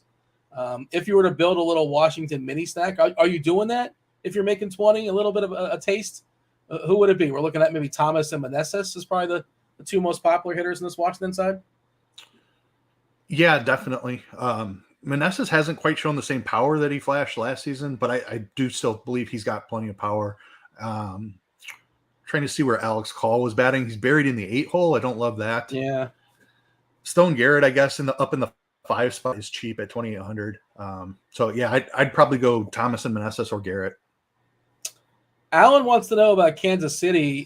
Kansas City, no Sal Perez, which I think is a pretty significant hit, especially on DK, where you can get an advantage where everybody's forced to roster a catcher. I didn't even realize this. You see who's leading off for Kansas City today? Yeah, I just saw that. Yeah. Speaking of the Simpsons, the Isotopes, and then the Duffman, Matt Duffy. Shout out to Duffy, Vinny Linguini, Vinny Pasquantino is batting second. Witt jumping all over the place. No matter what KC does with their lineup, though, it's still a mishmash of mostly terrible hitters. And the absence of Perez really hurts them too. I don't know. I mean, I'm not afraid of Boyd. What's your official KC number? 1, you hate it. 5, you love it. 3, somewhere in the middle. I had some interest in Kansas City. Perez being out is definitely not ideal. I'm still going to go a 3.4 on them. I'll go just slightly under. like Duffy leading off is interesting. It does make the stack really cheap, especially if you're willing to use Michael Garcia at the bottom and wrap it around to Witt and Pasquantino. Like I like Bobby Witt a lot, and I want some exposure to him for sure. Olivares is really cheap in the 5-hole as well. I have some interest today for sure. Alex saying Freddie Fermin is legit. He's real. He's the backup catcher. Is he a prospect, 28 years old? I feel like he's not, but I could be wrong. Usually prospects come up before they're 28. This is the first we're seeing him this year, I think. He's the cheap catcher, 2.3K. Fermin, you have a take as far as Freddie Fermin? He's been pretty decent. He's shown off some power. 3 home runs and 37 plate appearances. It doesn't look like he was a huge prospect coming up through their system, but his early returns are certainly outstanding. And cheap catchers, I've rostered much worse for sure. Yeah. Well, Alex is saying he's a real dude. Maybe he's just saying he's like a real person that exists, or he's saying like I don't know if he means he's really like he's legit. You can interpret that different ways, I suppose. But I guess and I'm with you. Like I've rostered worse catchers, like for sure, than Freddie Fermin. Is there a hitter or a pitcher that for whatever reason you're getting less in the field or less than you want for salary concerns or whatever it is that you're not comfortable with, but it just kind of it is what it is, and that's what it is. You can't have everything, especially when you're only making 20 lineups. Is there a player, maybe a stack, maybe a pitcher that you kind of want more, or you're just afraid of maybe ruining your night? I don't think nobody's really standing out. I would say just being even with the field on Judge is pretty scary. I do like this matchup against Tyler Wells for him. But I'm not stacking Yankees a ton, and I'm about even with the field with Aaron Judge. So I would say I'm rooting against Judge today. Nobody else is really standing out as somebody I'm way under the field on that I'm scared of being under. Chris is telling me in chat it's pronounced Fermin. Okay, I want to say Fermin because my brother went to Fermin, and that's where that's something that like is in my head, I guess, I suppose. And I've watched him hit before, but with Kansas City doesn't get the volume game. Like I watched the quad box. Casey's almost you only get sound on one of them. They never get the sound. Like Casey Right. never gets the sound. So I don't know who that's going to be. Do you have a homer for the people? Any I don't know what your home run gimmick may or may not be. Before you do that though, the people have the like button, of course. TJ in the bullpen coming on shortly as well. Spidey, I assume, is with them as well. And you have Dave Potts, Cheeseisgood. You have Derek Carty. But give me let's kind of give a little appetizer when it comes to homers. Who's going to bang one out tonight? I'll go as a chalky guy. I will go with Eugenio Suarez. Okay. And then off the board a little bit, give me Bobby Witt Jr.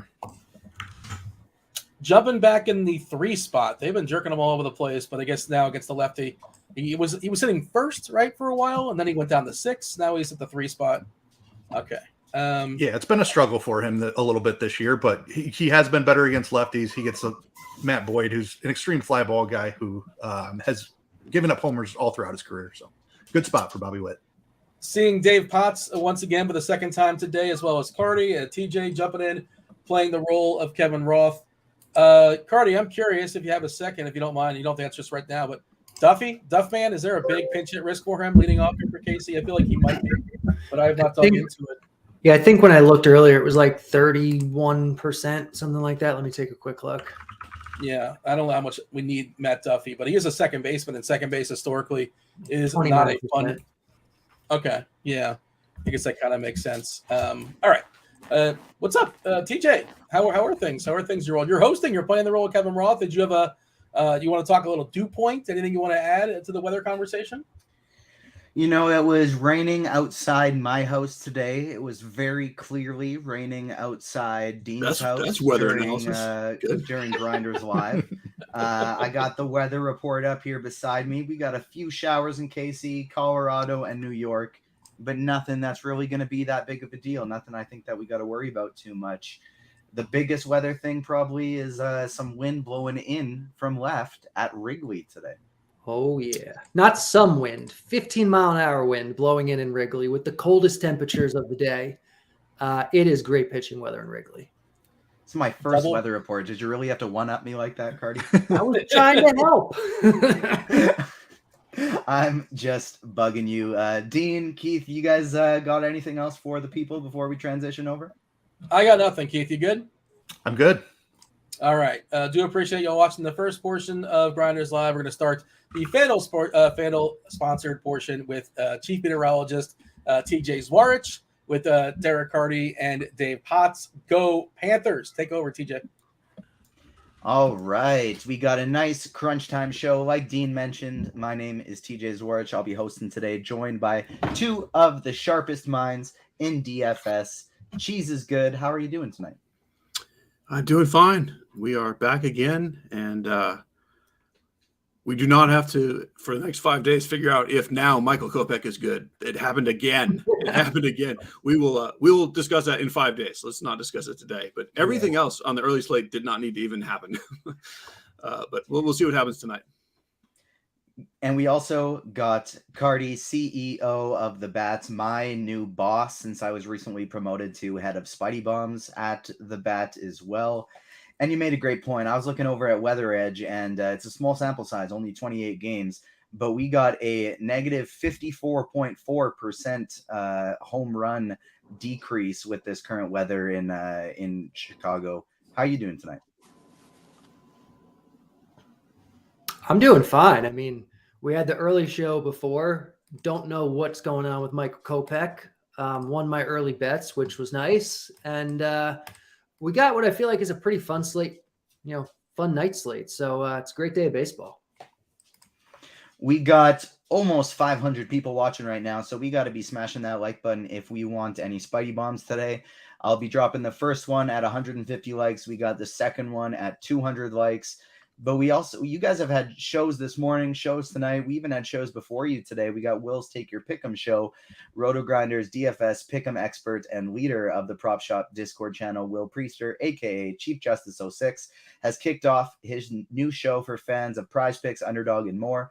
Catch the Take Your Pick'em show live every weekday at 10:30 a.m. Eastern Time for an early look at the board over at your favorite pick'em sites and get expert plays from Will himself before the stats have had a chance to update. We'll also have guests from time to time, and it's truly one of the best pick'em shows that you'll find anywhere.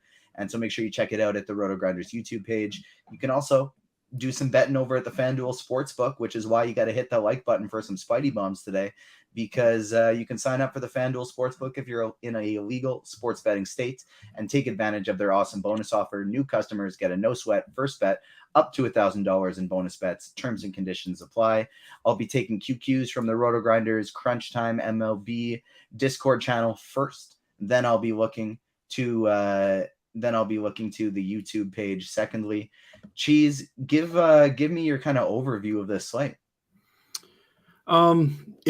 There's a lot to like kind of everywhere. There's kind of like three pitchers that make up the chalk, but plenty of at least 3 or 4 options behind them that are good. And on the hitting side, like it's the same, Miami and Seattle as we've seen the last few days, but also the same. You don't really have to play them. I mean, there's other offenses to like. They're really good teams elsewhere. So it's easy to get different once again. Carty, how about you? Yeah, totally agree. I think we're going to see, I don't think any overwhelming chalk tonight on the hitter side, but I think the Marlins, the Padres, the Mariners are all going to be pretty equally popular and take up a bunch of the ownership. And so anything else is going to be different. And there's lots of other good stuff. So kind of completely agree with Cheese here about that. Pitching thins out pretty quickly, but there's definitely some appeal with some of the cheaper grosser guys tonight, I think. Well, to start pitching off, Carty, I want to go with you first. Talk to me about what we're doing optimally tonight, and then of course what you like in tournaments as well. We got huge winds blowing in at Wrigley, and we also got an extreme pitchers umpire in that game. So I'm assuming Senga maybe is leading the charge today, but who do you like at pitching? Because I know there's a guy who's popping in the bat as well. Yeah, so the bat likes Nestor Cortez more than it likes Senga. It does like Senga quite a bit for all the reasons you said. Great umpire, great weather. The Cubs are not that good at baseball hitting, and So Senga's great, but Nestor Cortez hasn't had the best year so far, but he's still a guy who has plenty of talent. He's facing a Baltimore offense that is a little below average, and he's too cheap for what his talent level is. He's 8-1 on DraftKings. He's 8-3 on FanDuel. He's got a long leash. He's got a good matchup. I think Cortez and Senga are pretty much like the top two. And then after that, I think there's, a little cluster of guys. You have Bryce Miller, who has good stuff and has a great matchup against Oakland, but is just ridiculously overpriced on both sites. So I'm curious to kind of see what people wind up doing with him. I'm really curious what Cheese thinks about him. But for me, at that price and what looks like not really any sort of discount on ownership, I don't know if I have a lot of interest in him. I think for me, I'd have more interest in someone like Marcus Stroman on the other side of that Wrigley game, in James Paxton, in Matthew Boyd or Tyler Anderson, or guys like that, where you're going to save money and you're going to get the ownership discount, especially since, once you kind of get past Cortez, Senga, like nobody's really that good anyway. They're all kind of just, let's hope he does fine. And those guys can certainly do fine. DraftKings Cash, I'm assuming we're going with a Senga Cortez pairing, but who would you go with on a FanDuel cash build? I think for me, I'd go Cortez. He projects a little higher than Senga. You save a good amount of money. I think I'd go with him. I'm not going to tell anyone they're wrong to play Senga, but I think you just take the discount and the slightly higher projection, and that's that.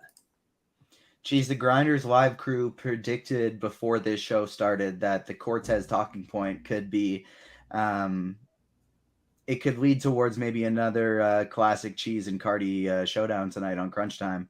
Who do you like from an optimal perspective, and then who are you pivoting to in tournaments? So I think, I like Cody Senga. I'm calling him Cody. I know what his name is, but I like Cody Senga better.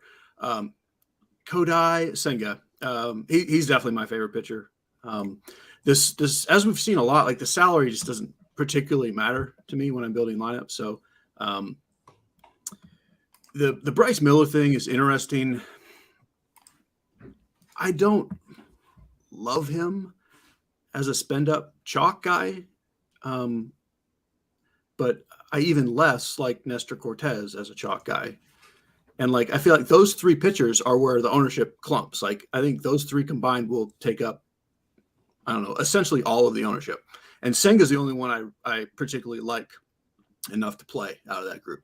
I have some Miller and I have some Cortez. I have 100 lineups. I'm going to play a little of those guys, but I'm massively overweight on Senga, massively underweight on Cortez, and a little bit under on Miller. The guy that I want to play instead of them is a little bit Marcus Stroman, a little bit Matthew Boyd, and a lot of bit James Paxton. I wish Paxton had a better matchup, and we don't know for sure that he's totally real, but I'm buying it. And I love that he got up over 100 pitches last time. I just think we don't know yet. Again, he's made 2 starts, but there is a real chance that he is the most talented pitcher on this slate. And he's the guy with the big ownership discount. So that's where I'm going. Like Senga Paxton is my go-to tournament pairing. And on FanDuel, getting up to Miller is just really not that necessary. I'm playing mostly Senga. And a little bit of Matthew Boyd, and that's kind of that. I think we should point out you are allowed to play Sandy Alcantara in course. It's not really necessary, and I think you are technically allowed to play Zach Greinke on TK. If he gets you 10 or 11 points, which is probably what he'll do. But you don't really need it. But I have probably 3 or 4 Zach Greinke lineups where I wanted to load up on some bats. Like the Tigers are just the kind of team where he can just kind of do his weird little Zach Greinke thing and be kind of okay for 5 innings. full disclosure, as it stands right now, I don't have any Greinke lineups in the 100 I'm building on DraftKings, but that's very similar to what I think said. you're okay. Yeah, that's very similar to what I said on the morning grind last night with Stevie. Like, I'm not endorsing him, but it's very possible that no pitchers on this slate score over 15 points. And if that happens, if Greinke scores 12, he could end up being optimal with that price tag. I'm doing something a little bit funky today for tournaments. I just, due to Cortez's ownership, I hit the X button over there on DraftKings, and I'm just rolling out Miller, Senga, Paxton, Stroman, Alcantara, and Matthew Boyd. In honor of Kevin Roth, who is not here today, I'm going to ask you one of his favorite types of question, Cheese. Am I stupid for having 0% Nestor Cortez and 30% Matthew Boyd? No. All right. That's all I needed. Carty, throwing it to you. Talk to me about some stacks for today. What bats, what teams are we going to be looking to target for bats? So the top three are pretty close, with the Marlins and the Padres, and then to a slightly lesser extent, the Mariners. They kind of make up that top tier. They're going to eat up most of the ownership, and they're all good. They all project well. But anything aside from them is going to be, I think, contrarian enough. So I don't think you have to get super weird. There's probably like 5 or 6 teams that I think are really good options tonight. My favorite might be the Rockies, but you have the Dodgers, you have the Braves, you have the Tigers, you have the Nationals, the Angels, the Red Sox. Like they're all viable tonight, and they're all going to be plenty different enough given where the ownership's going to go. Obviously you can play Marlins, Padres, or Mariners, but you just need to play them in an intelligent way. I got the big three, the Mariners, the Marlins, and the Padres as my 3 highest owned stacks today. But my next 3 that I really like getting to for tournaments are the Braves, the Dodgers, and the Orioles today. Where are you looking to go, Cheese? Same basic group. I mean, the top 3 are kind of obvious. And yet, outside of a couple individual bats, I don't think they're super chalky. I mean, like Soto is chalky on FanDuel, and Soler will be chalky, and maybe Suarez and Teoscar because of the salaries. But I think it's just kind of spread out enough that you don't really need to overly worry about it. So with that, I like the Padres and the Mariners the best. From there, I like Dodgers, Braves, Orioles, Red Sox. Let's start going position by position. If you got QQs, get them in the RotoGrinders Discord. Next place I'm going is the YouTube channel. And make sure you're hitting the like button. We got over 500 people watching now. We're 13 likes away from our first Spidey Bomb. Let's get those likes up because I really like this first one today. And I mean, come on. This is some of the best content imaginable. There's over 500 of you. This should be an easy over 200 like show. Let's start at the catcher position today. Carty, you drew the short straw. That was so hard to say. I apparently really don't want to talk about catcher. Who do you got as your top catcher play today?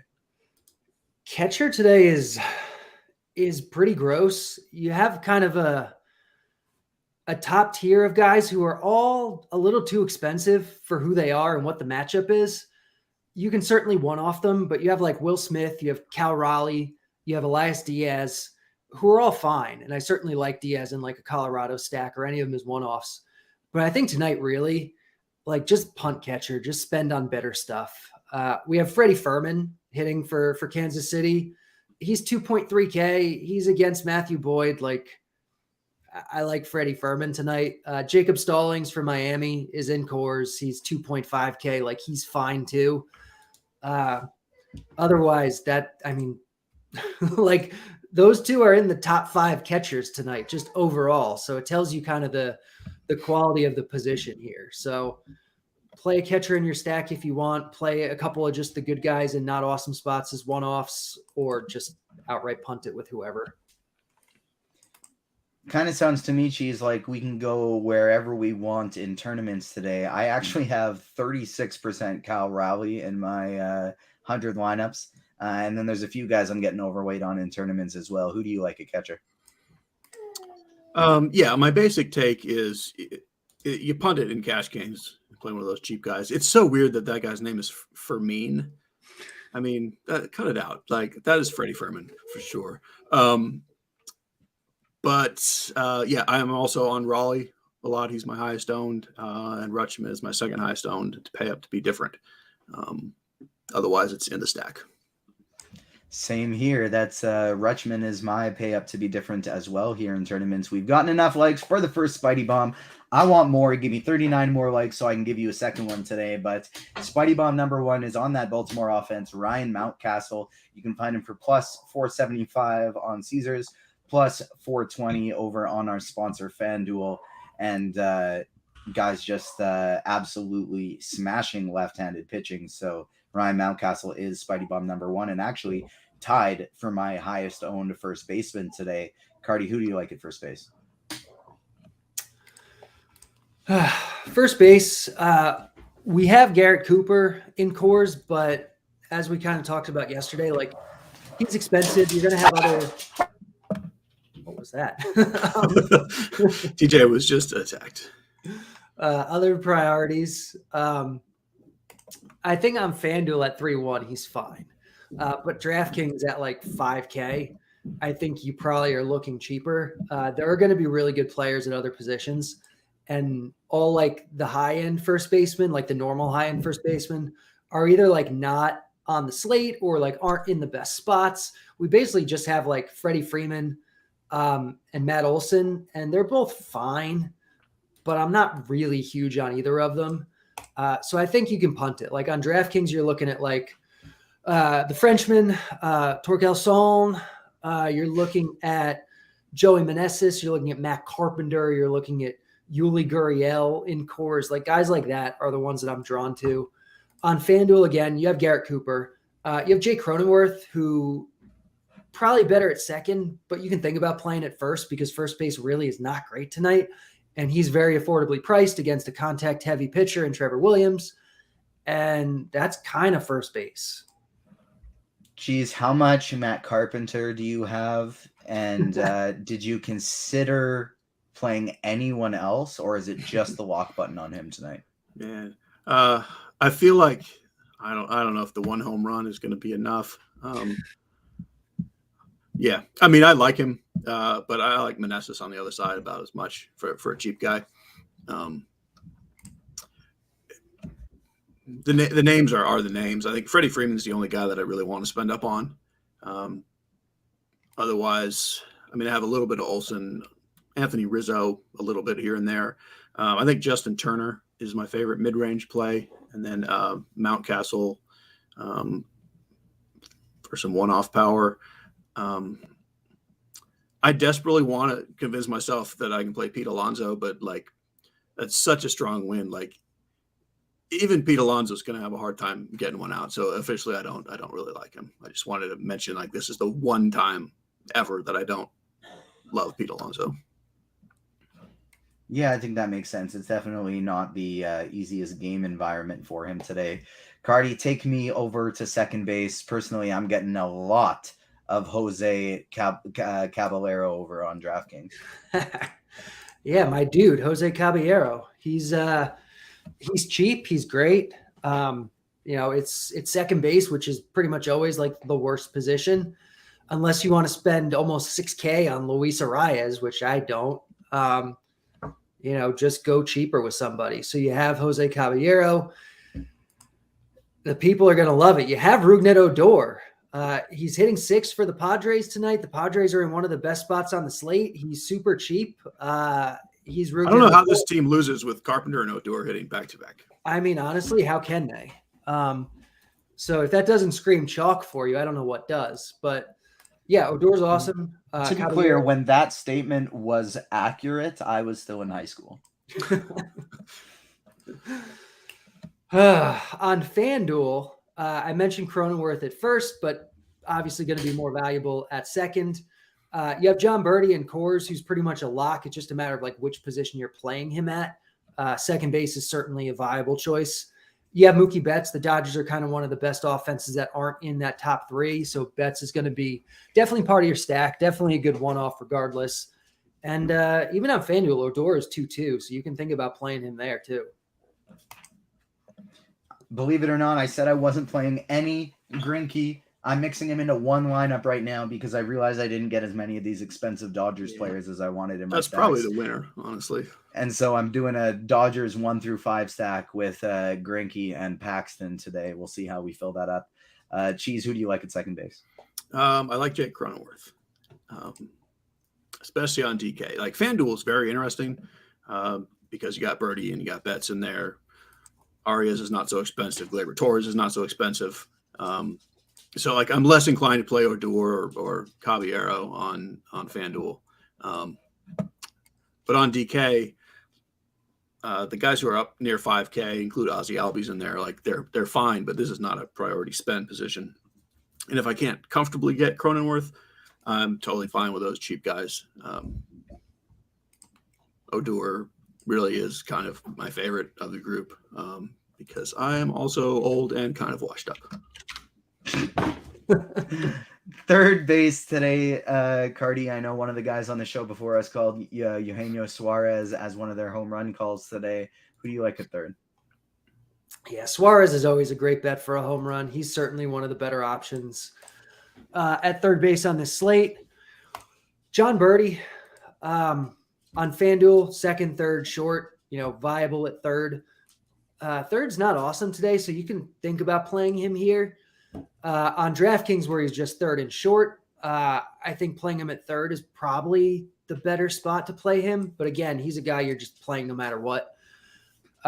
So if you're not playing him, then I think Suarez makes a lot of sense. I think you can go down to like Moustakas in cores. You can play Candelario against Weathers, I think is fine.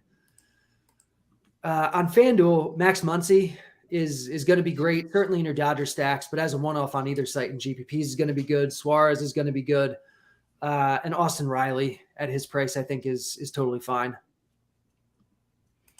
30 likes away from Spidey Bomb number 2 today. Cheese, who do you like at third base? Muncy, Suarez, Devers. Boom, boom, boom. That's what I like. I like Austin Riley too. But other than that, I think that pretty much sums up the position pretty well. Take me over to short, Carty.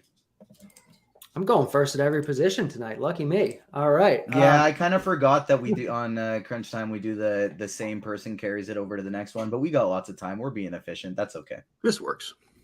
Yeah. So once again, John Birdie. John Birdie's the top player at second, third, and short. It's just a matter of what site you're playing and what position you want to play him at. So you can play him at short. If you're not playing him at short, though, you have his teammate Joey Wendell for 3K on DraftKings in cores and for 2.6 on FanDuel in cores. So I think he's one of the best value plays on this slate. You have some of the higher end guys who are like fine. You have like Bobby Witt, you have Xander Bogaerts, you have Tatis on FanDuel, who I don't know where he makes the most sense tonight. Maybe it is at shortstop. So Tatis is really great because the Padres are great and he's great, and you're going to play him no matter what. It's just a matter of whether you're playing at short or outfield. So you have kind of him, you have Witt, you have Bogaerts on the high end, who I like all of. And then Javier Baez, I think, is a great home run bet tonight. Greinke just allows so much contact, and obviously Baez's big thing is he can't make contact, but when he does, he hits it really hard. And so I think Baez is a really strong GPP play tonight. We do have a delay in New York. If you look at the weather report we got posted, it says looks to be a few showers before the game, but it should be brief, and they should play in New York City. So the delay shouldn't be overly concerning in that one whatsoever. I'm going to be honest. I was trying to create some chaos with the whole, like, get Carty to go first, have him be like, yes, play Nestor Cortez, get Cheese to go second, and have him be like, no, don't play Nestor Cortez. But you guys have been pretty tame so far. We'll see if we can get something going before the end of the show here. Who do you got at short, Cheese? Thanks, TJ. Yeah, on FanDuel, I like Tatis at shortstop. I mean, yeah, you could also play him in the outfield. In a Padres stack, do that so you can play Xander as well. To me, this is a slate where you can play Matt Boyd and Bobby Witt in the same lineup, and that's what I'm doing a fair amount. Baez is fine. It's not a deep position. It's an okay position with that group and, the Marlins, but I guess the other cheap guy on DK that I like is Kiki Hernandez. They haven't been playing him every day, but now he's in there hitting fifth. I do like the Red Sox with him in there. Going over to the outfield position today, I have 40% Jared Kelenic in my 100 lineups. Everybody knows this is my favorite guy to choose for Spidey Bombs. I love this spot. It doesn't matter to me if he's going lefty or lefty-righty. He just smashes everybody this season. Carty, who do we like in the outfield from Cash Games perspective? I just looked to see if he's from Canada or something. Almost. He's from Waukesha, Wisconsin. Like, he's almost there. Like, do you feel like he's basically Canadian? He's got Canadian vibes. He really has Canadian vibes. That's how I felt. That's why I really just looked. I was like, this might be what's going on here. Yeah, I've never seen his face close up outside of when he's batting, and I've never heard him speak, but I'm pretty sure he says a boot for sure. Yeah, he says a boot. He says sorry. He probably even says Calgary.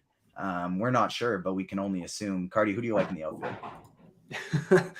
So, because we're going cheap at a lot of other positions, you're going to have a lot of money to spend for the outfield, which is good because there is a lot to like in the outfield tonight. The top three, though, are Tatis, Soto, and Soler. They're three guys that are in, the top two offenses. They're the best hitters on the teams, basically, and they're all awesome. I think in cash, you can play all three, and you can just call it a day. You also have Julio Rodriguez in that kind of third great offense tonight on FanDuel at 3-4. He's a good value. I think Julio's awesome. You can play all four of them if you want. Play one in util or play Tatis at short or whatever you want to do. In terms of lesser owned ones for GPPs, I think Judge is great. I think Acuna, Trout, Ohtani, they're all there. They're all good options. Outfield is great tonight. In terms of cheaper stuff, you have Teoscar Hernandez, who's always a little too cheap on FanDuel, and he's in a great spot tonight. Over on DraftKings, you have Trent Grisham as a cheap guy in that San Diego lineup. You have Brian De La Cruz in the Miami lineup. Even Teoscar over there is fine. But really, I just want to get the high end tonight. If we can get 17 more likes, I'm not just going to drop a Spidey Bomb, but I will give my 3 favorite other home run bets on the slate outside of the previously mentioned Spidey Bomb Ryan Mountcastle today. So let's get up over 200 likes, 17 more to get there, and I got my 3 favorite home run bets. Cheese, who do you like at the outfield today? Definitely also like the high-end guys, and on FanDuel, they're not even all that high-end. Wow. Soto's 34, Soler 35, Rodriguez 34. Definitely load up on FanDuel for sure. DK, you'll probably need at least one cheap guy. My favorite tournament plays are Judge and Trout. And then as far as the mid-tier, De La Cruz and Teoscar will probably be the chalky mid-tier guys. So I'm fine kind of going a little cheaper and just hunting for homers. I'm willing to play one Oakland bat against Miller, like a Seth Brown or a Blade or something. But I prefer the cheap Washington righties, Stone Garrett and Alex Call and those guys. Lane Thomas is priced up a little bit now, but he's fine. I also like Trent Grisham. I think that's all that particularly jumps off the page, but there's cheap stuff that fits really well in the stacks, Hayward for the Dodgers or Rosario for the Braves. So mostly whatever stack I'm doing, I usually have one cheap outfielder in there because every team seems to have a decent one.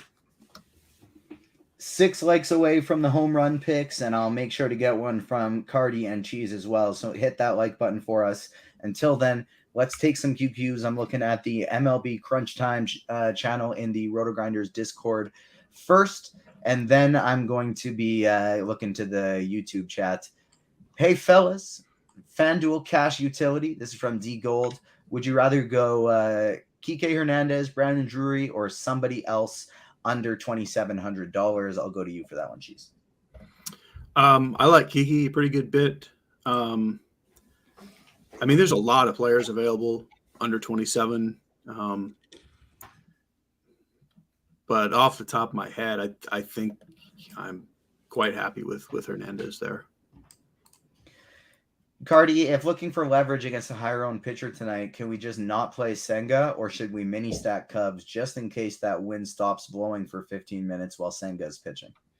No, I don't think I'd be stacking Cubs tonight. You're fine just not playing him if you want. But, I mean, wind is a big thing in Wrigley. And as much as I'm not really a Senga believer, the Cubs are they're a bad offense. They don't project well here. I think there's better options. Carty, back to you for this one. Yuli Gurriel, Joey Meneses, or Matt Carpenter for DK Cash? Honestly, they're all fine. They all project similarly. I'd probably lean towards Gurriel if you don't have your Marlins maxed out already, but they're all viable. Cheese in a DK GPP, would you go Kelenic, Matt Carpenter, and Brett Sullivan, or Big Dumper, Yuli, and Pollock? I like the Kelenic Sullivan side. FanDuel Cash, Carty, 3v3. Cortez, Judge, and Austin Riley at the utility position, or Senga, Cooper, and Xander Bogaerts? Did you say this was cash? Yes. I mean, I don't love either option, but the second one is probably preferable. Rain concern for Nestor. Looks like the rain could last for 2 hours. To be perfectly honest with you, President Leach, I don't know. Unfortunately, I'm not Kevin Roth. I can only go based on that weather report we got. And I can only assume that they're going to delay and then play. Carty, I don't know if you have access to a radar that you want to peek at. But in the meantime, that's kind of the only information I can go with. Somebody else is asking about that weather as well. And I would say I also have no information, and I am not a meteorologist, but just looking at the very basic forecast, it rains and then it stops raining. Like once the rain goes away, the rain. I have no idea what that means as to if they can play, but I'm not changing anything in that game personally at this point. Yeah, neither am I. That's just kind of the same way that I'm looking about it today. A couple people tuned in late. Cheese and Carty, do you mind giving each a quick recap of your top 3 favorite pitchers on FanDuel? Cheese, I'll go to you first. Senga is my favorite pitcher on FanDuel. For the salary, I'm going to say Matt Boyd is second, and James Paxton is third. Carty, how about you? I like Cortez a little more than Senga. I really like Marcus Stroman, but I'm also totally on the James Paxton, Matthew Boyd, and Tyler Anderson train. We have reached over 200 likes, so I got my favorite home run calls for the people. Like always, Jared Kelenic, plus 440 over on FanDuel. Great odds for him. He's got my favorite odds of all the Seattle guys today, and I love targeting that Oakland bullpen. I accidentally just scrolled way down my list. Next guy on my list is going to be I lost it, so I'm going to make sure I get it back up here. So, Cheese, I'm going to you. Who do you like for a home run play today? Again, I do not offer betting advice and nothing of odds. If you're just asking me who's going to hit a home run and are they in some of the DFS lineups, yes, sir. I will give you something a little different. Matt Carpenter. Love it. Next one on my list. I'm just going to go in between you guys each time. One before, one in the middle, and one after. Rafael Devers. You can find him for plus 480 on Caesars. I like that one quite a bit. I got legal betting in Saskatchewan now. Woo! So I'm allowed to do it. Carty, how about you? If we're talking DFS, the guy who has the greatest chance is Fernando Tatis. My kind of like off the board one is Rougned Odor. If we're talking betting, hopefully you use the bat this afternoon because Brian Anderson at plus 1025 was the bat's favorite, and he hit a home run. But in terms of guys who haven't played yet, my dude Jose Caballero at plus 1075 over at Bet365 is the best odds.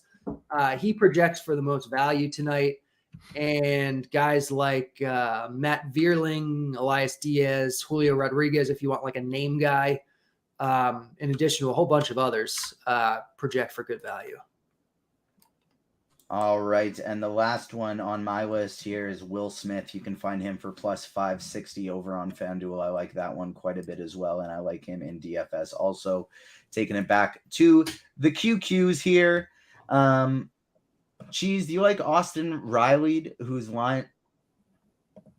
I truly got nothing from that question. That is way too hard to read. They added a bunch of puns. Matt Wholesome and Lulu Rengifi. Whose line is it anyway? Suarez. I'm not sure what they're going with in this one. DK. I'll just tell you that sure, I like Austin Riley. He's my fourth favorite third baseman. DK Cash Carty. Who do you like best outfielder below 2,900 or below? Sorry, DK Cash outfielder under 2,900. Yeah, 2,900 or below. It's probably Trent Grisham. DKGPP Cheese, they can leave some money on the table and go Soto, but they can also pay up and get to Tatis. Who would you prefer?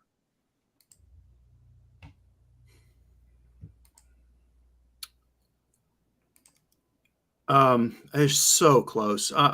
Honestly, I slightly prefer Soto, but Tatis is, and yet at the same time, I say Tatis is probably better.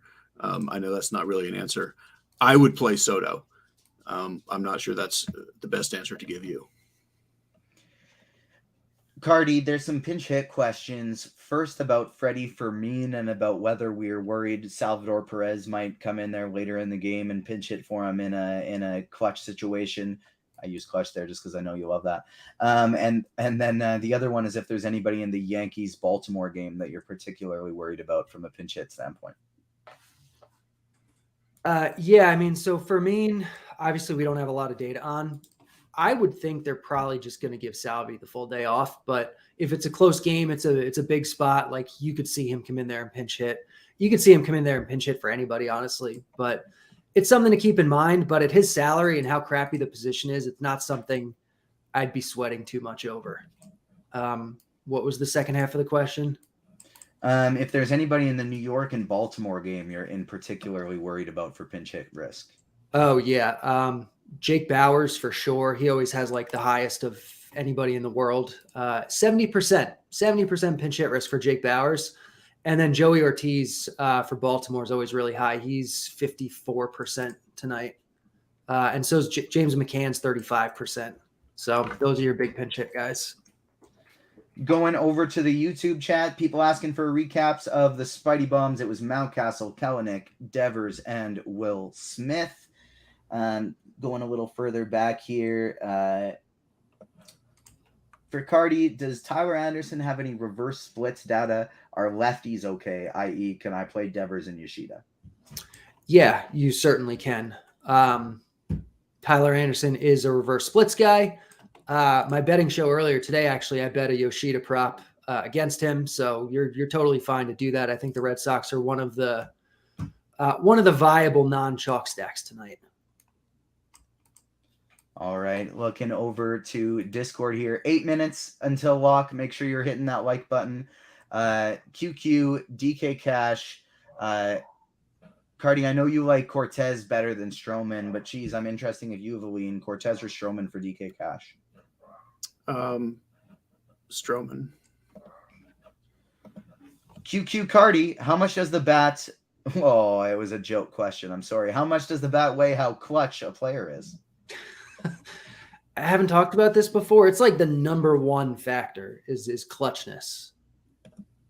That's the proprietary blend that goes into the bat's. Is clutch different than how much they want to hit it? So that's like some guys go up there and you can just hear them say, "I really want to hit this ball." Like, that's different than clutch, though. Is that in there as well? No, that's like number two. Okay. I mean, the bat has become sentient at this point where it can just kind of like watch these guys and intuit those things better than a human can. So it's pretty remarkable. That sounds very similar to how the Spidey Bomb forms itself. And so that's actually probably why I did get promoted to head of Spidey Bombs at the bat. And I believe Director of Fun was my other title over at the Bad Axe Enterprises. Congrats. Thank you. Yeah, it's a big one. Tim would definitely never get that one. Tim hates fun. FanDuel, I mean, I assume this is either a super cheap Padres stack or we got a cheap pitcher, but this looks pretty great to me. FanDuel, what do you guys think of a San Diego stack with 4 one-offs of Judge, Soler, Trout, and Austin Riley? It's double thumbs up for me. That sounds great. Like that's the thing. I just love doing it every day on FanDuel. You just don't need to 4-4 stack with the way the pricing is, and because you can just load up on the one-offs. FanDuel single entry cheese. Do you mind spending up in the field with guys like Mookie, Max, Mountcastle, and using guys who hit the ball in the air? Oh my gosh, guys, we can't give you your entire lineups here. If a lineup has Mookie, Muncy, Mountcastle, Hayward, and Pollock with Kelenic, do you like that? Yeah. Yes. I assume the question is, can you using your cheap spots on Hayward and Pollock? Which yes, I do like. And so Achilles in chat is giving us a great real question and a great not so real question as well. And he says, in his model, when a player, let's say for example, Nolan Arenado is on a hot streak, do we hit the little fire icon for every? Come on, guys, grammar. None of these questions make any sense. DK Cash, rank these cheapies, Carty: Odor, Caballero, and Grisham.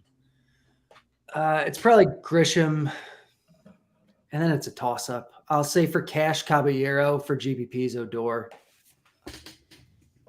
How about you, Cheese? Who do you like for that one? I'm getting both of your answers on these because we are low on I'd go confused. Caballero on that one. Cheese, who do you like, Bader or Garrett Cooper for FanDuel? Cooper. DK single entry, Paxton or Senga? Who do you like, Carty? I mean, Senga's the better pitcher, but he's going to come in way higher owned. So it really depends on what you're doing with the rest of your lineup. If you got a chalky stack, roll with Paxton. If you got a sneaky stack, maybe roll with Senga. But I do really like Paxton for tournaments as well. DK Cash, Carty, I'll go back to you for this one. Gurriel, Caballero, and Soto, or Torkelson, Cronenworth, and Suarez. The first one for me. All right, peek back to the YouTube here. Make sure you hit that like button and make sure your lineups are in. We got 4 minutes until we hit lock here. QQ from Kirkwood, 4 cheese here. Mariners plus Teoscar and Miller at pitcher, or 4 Mariners plus Soto and Cortez. Teoscar's on the Mariners, so that's confusing. Yeah.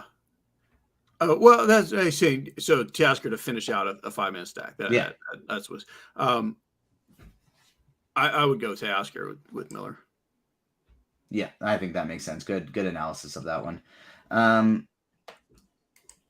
FanDuel Cash, do you like Miller or Senga if you're choosing between one of those, Carty? Senga. DK Cash, Cheese, Soto, or J-Rod? That is Soto for me. J Sams thinks the Dodgers are scoring the most runs tonight. Carty and Cheese, do you agree? I'll go to you first, Carty. I don't think they have the highest likelihood of scoring the most runs tonight, no, but they're good tonight in GPPs, and they're not going to be as high owned as the 3 teams that do have the highest chance of scoring the most runs. Cheese, how much do you like the Dodgers tonight? Yeah, I feel a similar way. Like I wouldn't say if I'm just making my list who scores the most, they aren't quite the top team, but I love them and I'm playing a fair amount. No format here, DK or FanDuel tournament or cash, but the question does come from Lil Tunchi, and this may or may not actually be Lil Wayne himself. And if it is Lil Wayne himself, we're going to cut him some slack. But Cheese, do you like Devers or Suarez? I like Devers. And then how would you rank Trout, Dela Cruz, and Soler tonight? In a tournament, it's Trout first, and then Soler, then De La Cruz. In a cash game, I would go Soler. Carty, the Mariners strike out a ton. Can I use Waldichuk in tournaments for some K upside? I don't think the Mariners are that strikeout heavy. Certainly not the iteration of the lineup tonight. I mean, on a slate like this, I'm not going to tell you can't play Waldichuk because, I mean, definitely not on Fanduel, but on DraftKings. Let me ask this. Are we absolutely certain that he's pitching? Because he has an injury. And now they say, like, the only blurb I saw is the expectation is that he'll operate in bulk relief. Like, do we actually know for sure that he's coming in? Well, we never know for sure. Right. But like, did they the say it answer is somewhat no. officially? What? Say that again? Did they say it officially that he's starting anywhere, Carty? Did you see that? I personally haven't seen that. I mean, I saw officially that Pruitt is starting. I saw a notification. Waldichuk coming in behind him. I mean, I haven't seen an official report, but everything I saw said he should be coming in behind him. I guess it's possible he doesn't. But Like, I think it's safe that enough he to does. assume I'm he will. just like, I don't, given that I don't think you should be playing him anyway, the fact that we're not even completely sure that he's going to pitch at all, I just don't know why you would do it. I mean, we do have a question about like how the one thing about Waldichuk is, and again, maybe it's not really a thing pitching for the A's, but as soon as he enters the game, he is automatically in line for a win, which is nice, and he's really cheap.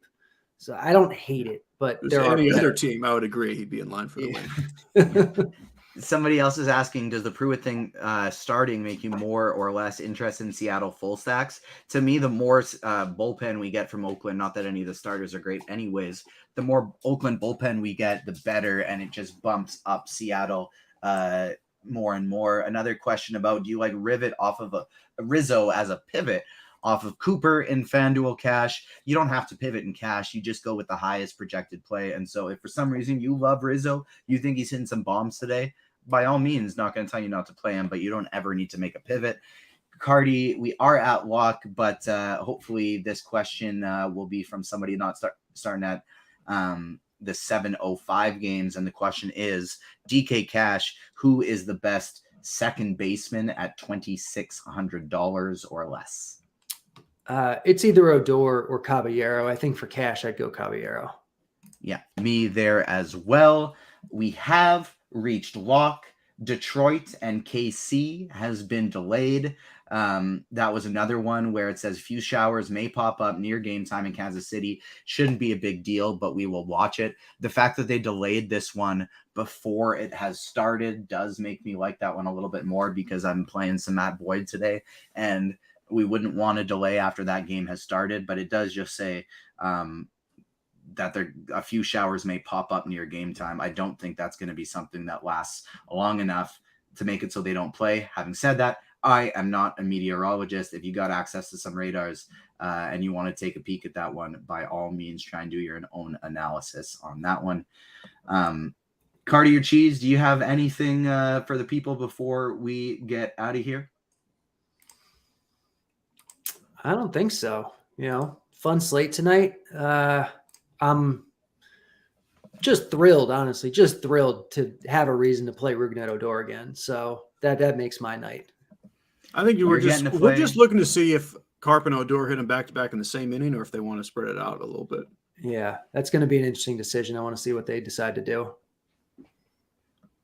Absolutely. It's going to be, we're back in the year 2012. Odor is back with the Rangers, getting in fights with Jose Bautista, and Matt Carpenter is one of the very best one of the very best hitters in the entire league. That'll do it for this edition of Crunch Time. Good luck in all of your contests tonight. We will be back tomorrow. I believe we got another dual show day. We're back in the morning and back in the evening. I'll be on both of those as well. So stay tuned for those. We'll see you tomorrow. Make sure you hit the like button on your way out. I'm going to do my best Kevin Roth hand motion. You have been crunched.